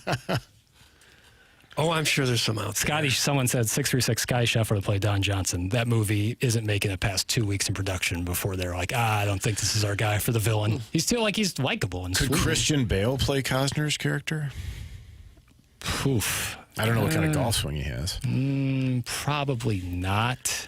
I need like a list or some pictures of some actors. This is my fault. I brought it up. No, it's mine. It's mine. It's a fun game. And this is kind of my bailiwick. This is kind of a movie boy segment in I itself. suspect it would be easier. It'd be easier to find a good actor and teach him how to have a decent golf swing than to find a good golfer and teach him how to be a strong actor. Right, like Chevy Chase in Caddyshack. It's unimportant because he has a bad swing. It's a bad swing. I don't know if he's old enough, but I saw something the other day. Zac Efron's got a pretty good golf swing. Yeah, okay. Now we're talking. Now I like that. I like that a lot. Girls like him. Yeah. Too handsome? No, he can be played down. He can for sure be played down. I didn't think so until that Iron Claw, which is the Von Erich movie. They used to always say that about me. Too handsome for this. Yeah, right. Very similar. But I played down. What about Tony Romo? I don't know how he acts, but Tony Romo. He's got the golf swing. I wouldn't mind him being in it in a cameo situation, but to start, someone saying Matthew McConaughey is Tin Cup. Ooh, now he's got a decent golf swing. Then you can lean into the Texas thing again.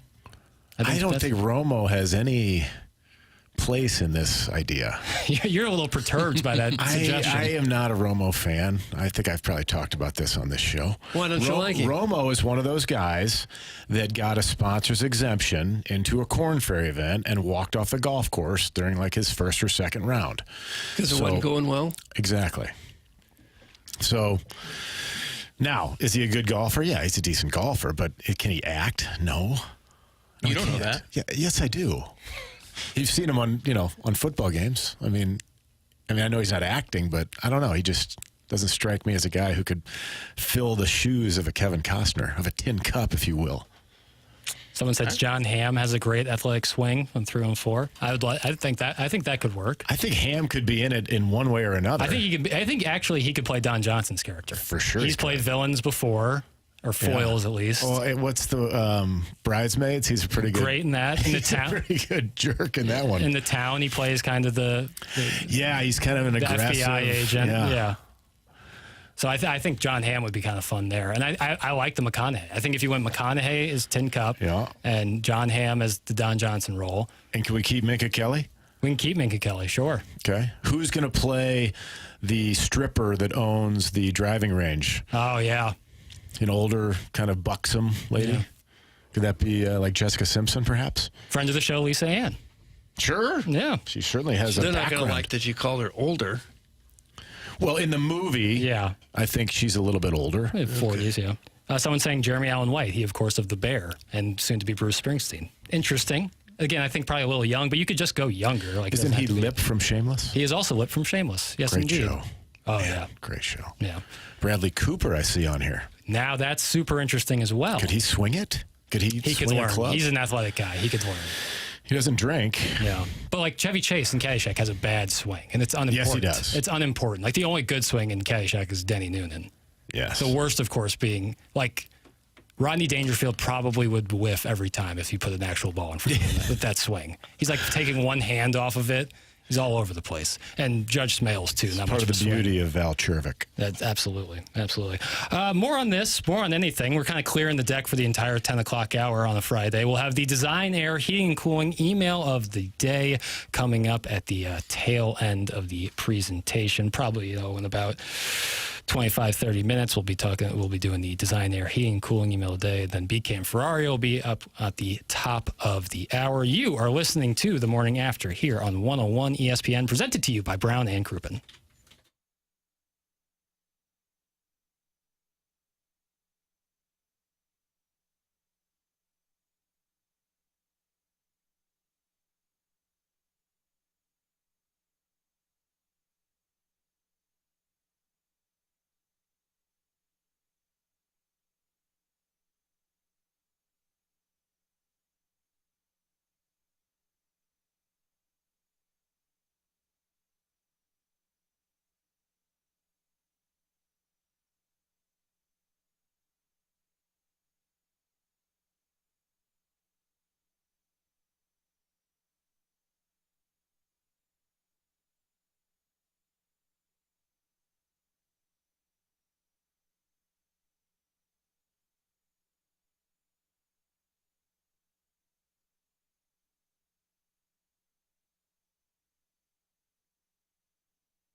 Michael, you were telling me it's 45 years ago to the, yep, it absolutely is. July 25th, 1980. This little picture came out, written by the great Doug Kenny, Caddyshack.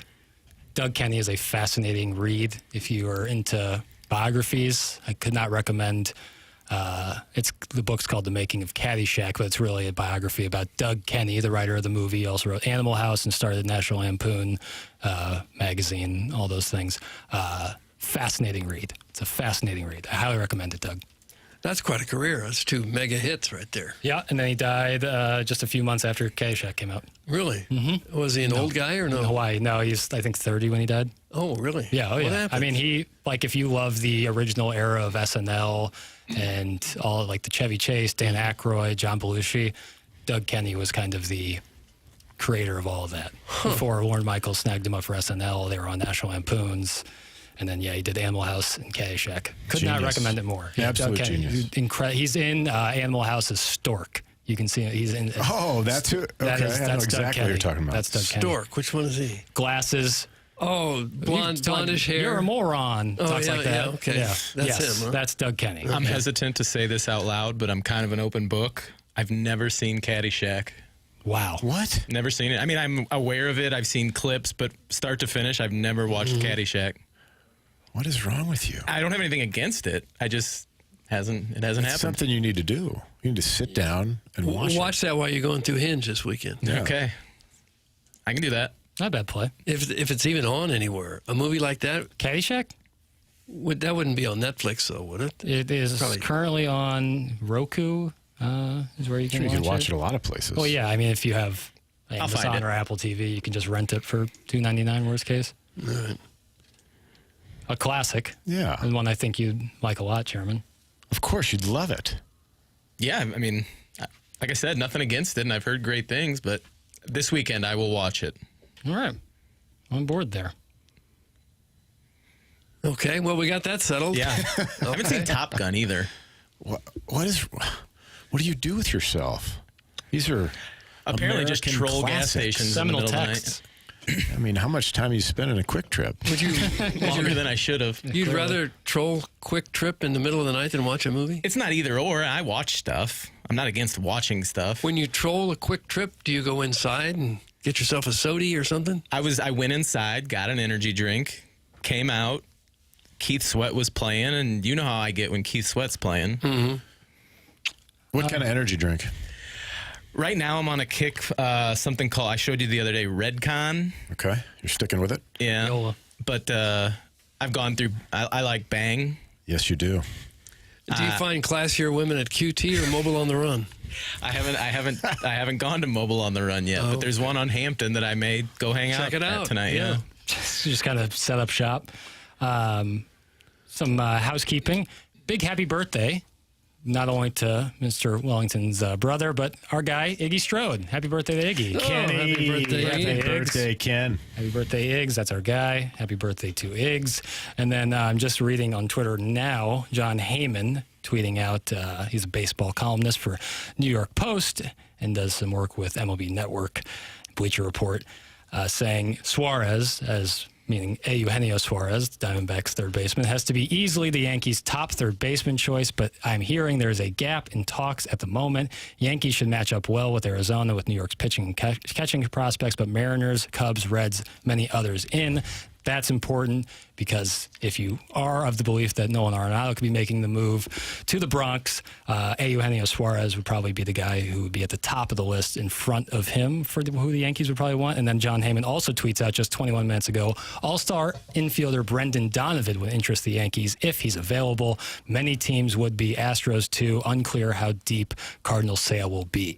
So I think now, if you're looking at a storyline to follow until the deadline, something like a Brendan Donovan would be right up there at the top. But he also said the Reds would be in on Suarez, so the Reds are buyers. They're no better off than the Cardinals. I believe, yeah. That one is, Eugenio Suarez originally came from Cincinnati to Arizona, and I have heard some inklings about a possible reunion there. But that would confuse me as well, Doug. Cubs make sense. Yankees obviously make sense. I'm saying if the Reds are buyers, maybe the Cardinals think they're buyers because they're a half game separated in the standings. Yeah, They're about the same team. Yeah, it would be surprising to me if someone like Eugenio Suarez moved to the Marlins. Yeah, I would be too. I bet you'll have a lot of suitors for Donovan just because he's had such a good year. He's pretty versatile, consistent. You can put him in a lot of different places. Yeah. Wouldn't be shocked to see him go, Doug. No, I would think he'd be a valuable guy to have for a lot of teams. But if the Cardinals are looking to build for the next 3 or 4 years, isn't he a guy you'd want a part of that? Right. You'd kind of want like pretty much a king's ransom for someone like him, relatively. A guy with, or at the very least, a really good starting pitcher. Yeah. And thinking through it, you're probably selling him maybe not at his peak value. You know, I could see him being really, really good for a long time, but certainly the peak of his value so far in his MLB career, as opposed to selling low. And maybe if you could package up Helsley or send Helsley somewhere else. Maton, I saw, I believe ESPN put out something saying like one player, I have it right here. One player, this is from The Athletic actually, from The Athletic's MLB staff, the one Cardinal they could see, like if they have to see someone in a new uniform after the deadline, they said Phil Maton is a textbook deadline acquisition. He's a 2-month rental with a veteran pedigree and ample postseason experience, all things contending teams covet this time of year. Maton has thrived as the Cardinals setup man, posting a 2.48 ERA, 47 strikeouts over his 38 appearances. He's also pitched in 4 consecutive postseasons dating back to 2021. He'll bring in considerable value in return for St. Louis, even as a rental, as all signs point to the Cardinals opting for a soft sell at the deadline. That's from Katie Wu in The Athletic. Soft sell. Yeah, would it stun you if Mozeliak in his final year said, I'm not going to give up, we're 2.5 out of the wild card, and we're going to go all in to try to get in the playoffs in my final year. I don't want to sell off a bunch of players as I make my exit? Would it surprise me? No. It would not surprise me. But if you're him, you also got to think like I could make a move or two that could set up the team for future greatness, and then down the road be like, okay, nice move by Mozeliak retroactively, because you know it won't come in during the, as it's happening, it won't come in, but retroactively it could. Is the only way to get Weatherholt to come up is to deal Donovan? Is there anywhere else you can put him? You can put him at second, Donovan in the outfield. Okay. All right. Yeah. I don't think that Weatherholt coming up to the majors this year is contingent on moving Donovan, or really anybody. I could see him, even if they do next to nothing, still bring him up. I think it would be the right move. Or if you trade Arenado, he could probably play third also. You probably move to JC there, but then that would open up more opportunities for guys like Gorman and then, by extension, possibly Weatherholt. But just, moving someone in the infield out of either the team, like moving them, would create more lanes for guys like Sajaci and Weatherholt. I suppose Weatherholt and probably Liam Doyle, they might be the only untouchables that the Cardinals have.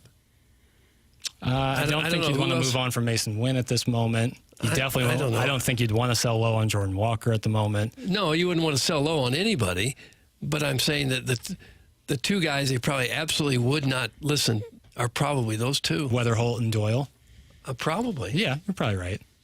I think maybe Quinn Matthews is someone who you wouldn't want to give up, or if you were to give him up, you'd want. But they wouldn't be in a position to be trading prospects. If you let a left-hander that throws 99 go, that is just idiocy at the highest level. Right. I mean, you just can't find that. It's not there. It's so rare. Yeah. And when the kid's an absolute animal, too. Right. And when 99 lefty is good, it's great. So you'd certainly want to hang on to that. I don't think they're in any danger of trading away top prospects. They're more likely to get some top prospects than lose them. Yeah, I'm just saying. Unless the Reds are buying, and who knows. When other teams call them asking about people, I would think those might be the only two that they have that would be completely off the board. You would hope. Yeah. But I don't think any of the other youngish players have earned that status yet. I wouldn't give up on Walker yet either. But I don't think anyone else has earned the status where I look like such a can't miss that there's no way you're going to deal me. You love Walker. I don't love him. I'm just saying I think it's way too early to give up on. Couldn't agree more with Doug. Total lockstep. And he's looked pretty good with the bat the last week or so. A whole lot better than he had earlier in the season. Because if he can work out, then he is everything you need. Right-handed hitting in the outfield with power. If he can work out. But he's 22 or 3. 23, and if you're going to build for the future, that's who you would build it around. Aaron Judge at 22 or 23 was in college. They're struggling. Like he's like this big body guys like that, righties. Sometimes it takes a little bit. And listen, maybe it's a lost cause and you're doing this for no reason, but you got to explore the option. You draft them for a reason. Mm-hmm. Yeah, respectfully, I just don't see it. So you'd move on from him? I just feel like the way his body moves is kind of clunky. Don't get me wrong. I wish he was awesome. I wish he could, be what he's supposed to be. But the eye test hasn't. I personally wouldn't be as bullish on him if we didn't see what we saw in that 2023 spring training where he tore the cover. It looked like the best player in baseball. Of course. And had moments in AAA exciting. where he looked unbelievable. Now, certainly some things changed, and could be from hitting coach perspective or development perspective that things aren't working out. But I think you have to let that, like if you're talking about runway, I don't know if anyone has a longer runway than Jordan Walker, in my estimation. I think he might ultimately be their first baseman when the Contreras contract runs out. Mm-hmm. I think he's shown improvements in the outfield. Nice big target to have at first base, and he came up as a third baseman, so he's got some hands. So he might be a better first baseman than outfielder. I'd feel better with him at first base than outfield for sure. I would say the only problem there is you have a lot of guys who play first base, kind of like. Now we have you got Contreras if he's playing. When his contract runs out. Okay, fair enough. Yeah, I don't know who they'd have behind him at that point. They're open to trading Wynn, and their three untouchables are Weatherholt, Doyle, and Renel Rodriguez. They are super bullish on them. That's from the 3-1-4. Trade Arenado and move Donovan to third. That's from the battery-operated boyfriend. I don't think that would be what they do. I think guys like Gorman might move to third, so JC kind of moving in When there. the battery-operated boyfriend speaks, you got to listen. He even, battery-operated boyfriend even texted in earlier in the program to confirm that was his name, and I confirmed it for him. So. Oh, did you? Yeah. Okay. By the time the Cardinals can put a championship roster together, Donovan would be 32 to 33. I'm 100% open to moving him and replacing him with Weatherholt in the lineup. Hold on to Walker, don't sell low. It's from the Table Rock Lake Monster. I think that's a relatively that's a very interesting text because that's like if you're looking at the timeline of it all, like when do you think the Cardinals can actually be in a position to contend, and how old are these guys, and where's Brendan Donovan at in terms of his contract at that point? They're not going to be willing to wait around for 3 or 4 years to contend. No. They're going to assumingly try it. But I mean, maybe one down year of young players and then hopefully be ready to go in 27, I would think. 27, I think that's right. Because I think 26 is going to look pretty similar to this year. And I don't know what's going to change over the year and a half. Trade Newt, move Donnie to left field, and JJ to second base. That's from Doug's Bunyan. I would be so on board with that. I did have a bunion there. Have you ever had a bunion? Isn't that just where your fun time toe angles? Yeah, it's just where your toe moves in and it stretches a ligament. Not yet. I hope I don't have one. Don't get too tight shoes. Now, you were complaining about your hip flexors yesterday. We were playing golf. Thank you for prefacing. Well, yeah, I wanted to make sure I said that second. Yeah, probably need to get some work done. Yeah? Yeah, for sure. Maybe we need to do team yoga. We'll do puppy yoga this weekend. How about puppy hot yoga? Yeah, they're doing labradoodles. So the dogs stretch? I think the people are doing the yoga, and then there's just kind of a wave of puppies just crawling around, crawling on you, giving you little kisses. I'm thinking about going. Sounds like a nightmare. It sounds like where you're going to meet a girl. I mean, that's a way better place to meet a woman than Quick Trip in the wee hours. I think the felons Quick Trip after is where it's at. I thought that's where it was at.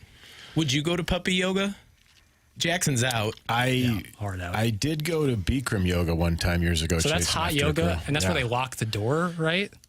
Yes, and let me tell you why I know that for a fact, because I went into this class. It was an hour-long class, and with about 20 minutes to go, I was about to pass out. I was seeing stars, and I tried to leave, and the instructor told me, you need to lay down, put your hands on your chest, and just breathe. That would give me a panic attack. That's kidnapping. That would be. He can't tell you that you can't leave. I assume you're signing up, knowing what you're signing up for going into it. Like I said, I was chasing a girl.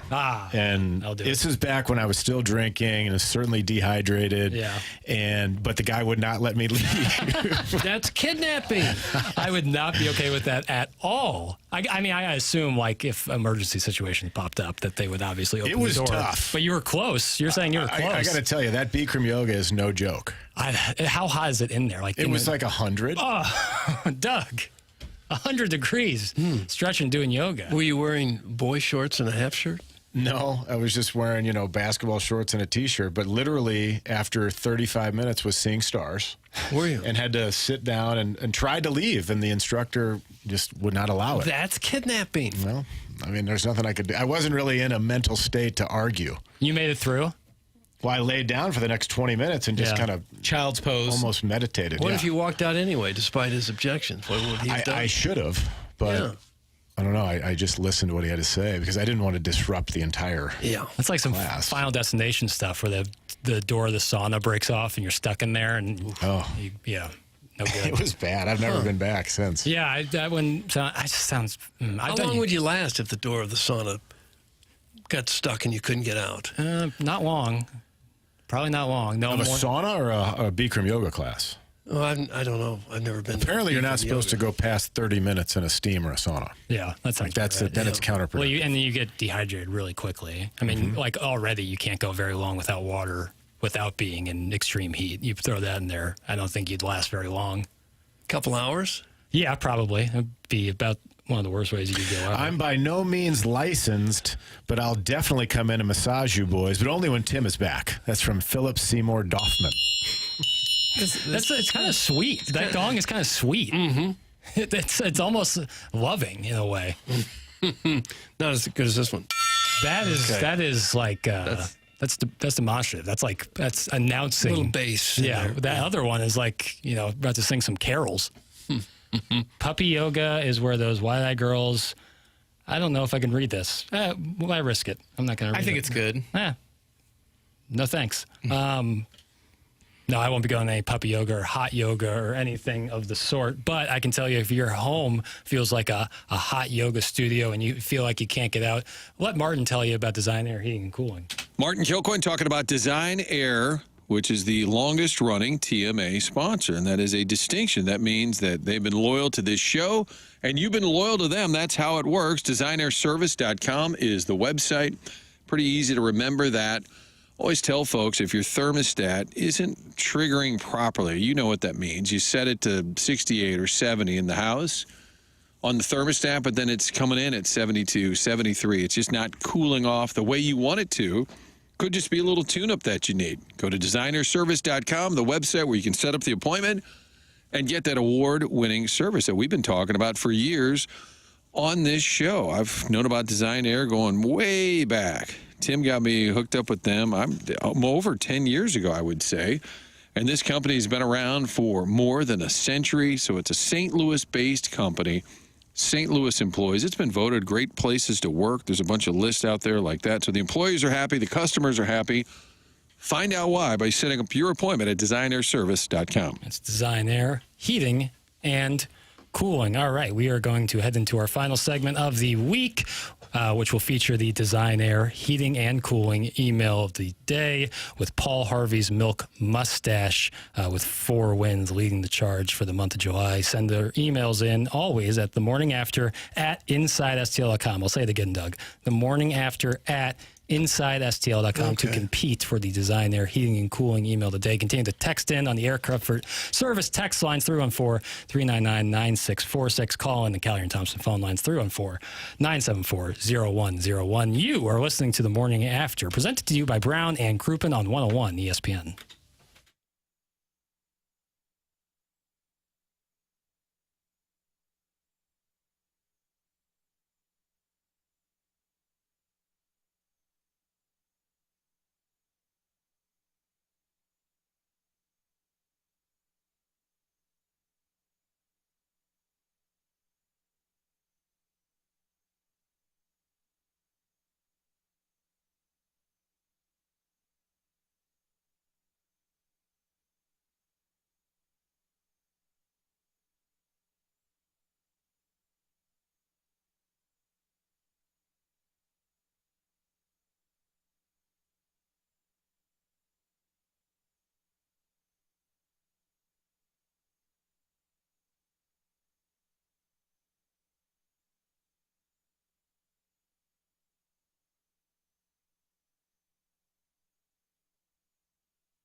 You've heard me talking about Auto Loan Pro for quite some time, and the reason is it's one place to go where you can always get that car, no matter what your situation is. Doesn't matter if you've had a hiccup in the past. AutoLoanPro.com is the website that'll help navigate you to that next vehicle. Working hard to get you a vehicle for little to no money down. They'll also try real hard to get you the best rate possible. In fact, they'll get you the best rate possible. And they can do that because they work with over 50 different lenders. They're part of the Lita family of cars. AutoLoanPro.com is the website that features Robert Thomas. He does television commercials for our friends.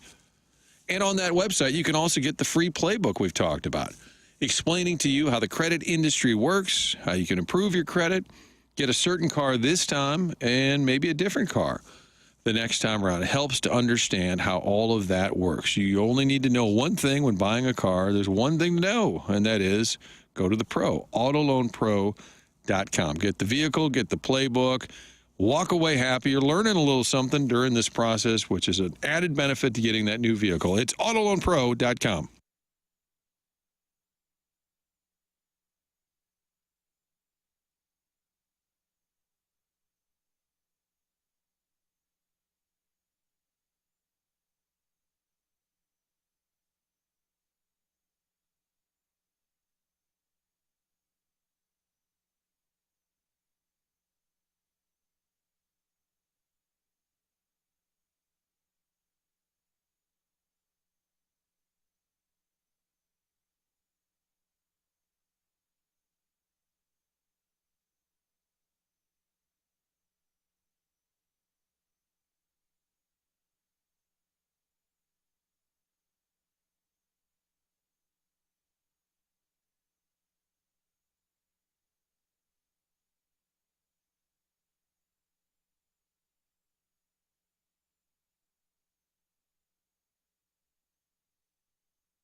This is Jackson with a Sports Center update. It's brought to you by Saliga Heating and Cooling. Just closing the loop on this because I talked about it yesterday. New York Jets quarterback Justin Fields was back at practice today, but he did not participate in team or individual drills a day after being carted off with a dislocated toe. It seems that he has avoided serious injuries. The Jets said Thursday that Fields would not miss significant time and is considered day-to-day. He is expected to be ready for Week 1 against the Steelers. Sources tell ESPN yesterday. That was another Sports Center update brought to you by Saliga Heating and Cooling, a Daikin Heating and Air Conditioning dealer.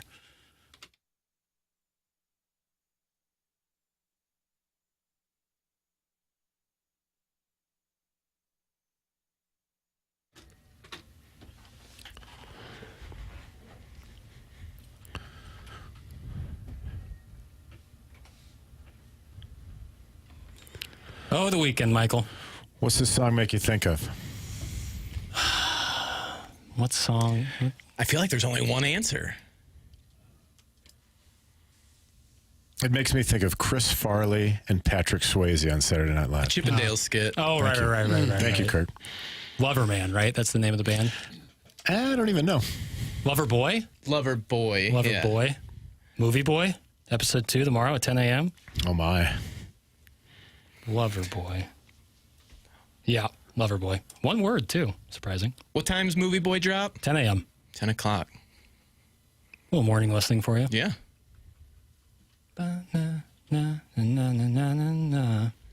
Welcome back. The Morning After. 101 ESPN, presented to you by Brown and Crouppen. Michael Wellington was kind enough to sit in Martin Kilcoyne's chair for Tuesday through Friday this week. So we thank Michael for coming in as he brings the heat, as he always does. Thank you, Mike. Gentlemen, thank you so much for having me. And I have to say thank you to all the texters. Being on this side of the text screen and seeing all the activity and the creativity, it's awesome. I got to say that. You didn't have a monitor in front of you in the HD2 days, did you? No, and I never really delved too deeply into it, but it's absolutely hilarious, to be honest with you. Yeah, it's a look at humanity from another angle. It's a unique presentation. Yeah, absolutely. I would say that. And I think that yields unique, but also very creative and talented listeners. And so we appreciate every single person out there listening to us this morning. If you missed any of the show, you can catch it on the Schaefer Door Company podcast. And Monday we'll be back. Tim and Martin will be back. So we will be back to full strength on Monday. But that's not to say that we're less than full strength now. I think we're quite strong to quite strong. And that includes the Design Air Heating and Cooling email of the day. I realized I said that before I opened up the email inbox, so you're just going to have to give me, Doug, 6 seconds. Okay, you've got plenty of time 5, here. 4, 3, 2. Just get it opened up and start reading them. What in the holiest of hells is going on here? No. Tim, please come back. This show is like a ship without a rudder. You dog-hating, Caddyshack never-seeing, don't deserve an erotic, witchy email. I don't hate dogs, but Chairman hasn't seen Caddyshack, so half-truths. That's why this email is about Hialeah, Miami, 1983. Money was tough, so I started... Cuss words? I don't... You're not my first gig was the big sportscaster tournament. No, I'm not reading this. Kevin Miller. That was Kevin Miller. Juice, squeeze, air on the side of caution. Okay. Hello. They can start engraving that Marconi Award immediately. That segment where you guys recast Tin Cup is the most thought-provoking radio I've ever heard. Someone take away the rest of Tim Vacation's days. That comes from Leroy. Leroy, he's new. Happy Friday, lads. I write in today as a concerned husband and distraught wrestling fan. My wife and I are en route to a couple's golf trip, making random conversation. I'm a Real American comes on the Spotify shuffle. As a tear almost falls from my eye thinking about our beloved Hulkster, my wife pipes up with joy as she announces that she had Hulk Hogan in her death pool. I thought she got out of that pool years ago, and now to tell me she got 40 points when the American hero jumped to the top rope to the pearly gates, I'm beside myself. How am I supposed to ride in a cart with this communist all weekend? Cheers, my cousin Vinny. My cousin Vinny. A haiku to capture the last 2 days of magical programming. Grade school barf sawdust. Hot yoga, kidnapping's bad. Kurt's Uncrustables. That comes from Shooter McGavin, the vice president of mayonnaise. Shooter McGavin, vice president mayonnaise. Nope. Oh, you didn't know? Oh. Yo ass, better call somebody. Ever heard of The Rock? Come on, boys, be better. Dan in SoCo. Dan in SoCo. And that's what we got for the Design Air Heating and Cooling email today. I'll give it to Kevin Miller, the one you couldn't finish. I thought that might have been the best one. It probably was, and it might have been okay to read. Probably was, but juice squeeze. That's who I'm voting for, Kevin Miller. Well, Michael? I mean, Happy Gilmore opens today. I'll just have to go with Shooter McGavin. Chairman? I agree with Leroy. The Tin Cup segment, that's going in the best of probably, so I'm going Leroy. Leroy, you have won the Design Air Heating and Cooling email of the day. You get yourself on the board, but I believe that kind of locks up the month for Paul Harvey's Milk Mustache. Doug, crowdsourcing here. How many more shows in the month of July do we have? Well, I can count. Did you say July? I'm going to go 4. 4? We got 4? Okay, so that's not true. So Leroy is still in contention because Paul Harvey's Milk Mustache has 4 wins for the month of July on the Design Air Heating and Cooling email of the day status. So still a possibility to make a run, but, up against him. But someone like Dalton has 2 wins, as does Shooter McGavin. So you got a vote today from Mr. Wellington. Welly, thank you again for coming in and filling in for us. Doing great work always. And best of luck the rest of the way in terms of caddying. Yeah. What's the next stop for you? Thank you. The pleasure was mine, gentlemen. My next stop on the Champions Tour is Seattle. Nice.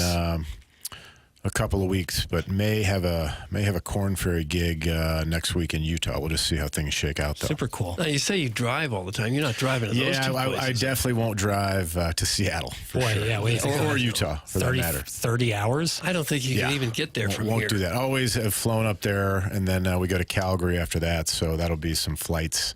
And then we get back to Michigan, and then we're at Norwood. Nice, yeah. The week of Labor Day. For the Stiefel Charity Classic. Hope to see you all there. I hope that my friends at Stiefel will consider having Scott Perrell on the player list for that event. There's nothing I would like more than to caddy in my hometown event. I saw Wellington yesterday on those very grounds. He was taking a lot of notes. He was surveying the grounds. I was trying to look at the greens a little bit to try to. I do know them well. I mean, I played there since high school, so always good to get back and get a look at them, though. But Norwood's a fine venue, and Stiefel will certainly do a great job. Really cool that they got OAR to come out and play on Friday night. What's the course in Seattle? What's the? It is called Snoqualmie. The club at Snoqualmie Ridge. Okay, gotcha. Wonderful track. Where they played the U.S. Open in Seattle once, right? Not Chambers Bay. Sahalee. Yeah, because Chambers Bay isn't technically in Seattle, right? But it's in Washington. Correct. Okay, got it. Yeah. Sahalee. That's the one I was thinking of. All right. Thank you, Michael. Wellington bringing the heat as always. Thank you to Chairman Kurt, doing great work as he always does. Doug Vaughn, the North Star for all of us. It's the best in the business, if you ask me. We'll be back with Tim and Martin on Monday. I'm Action Jackson. Thank you for listening to The Morning After on 101 ESPN, presented to you by Brown and Crouppen.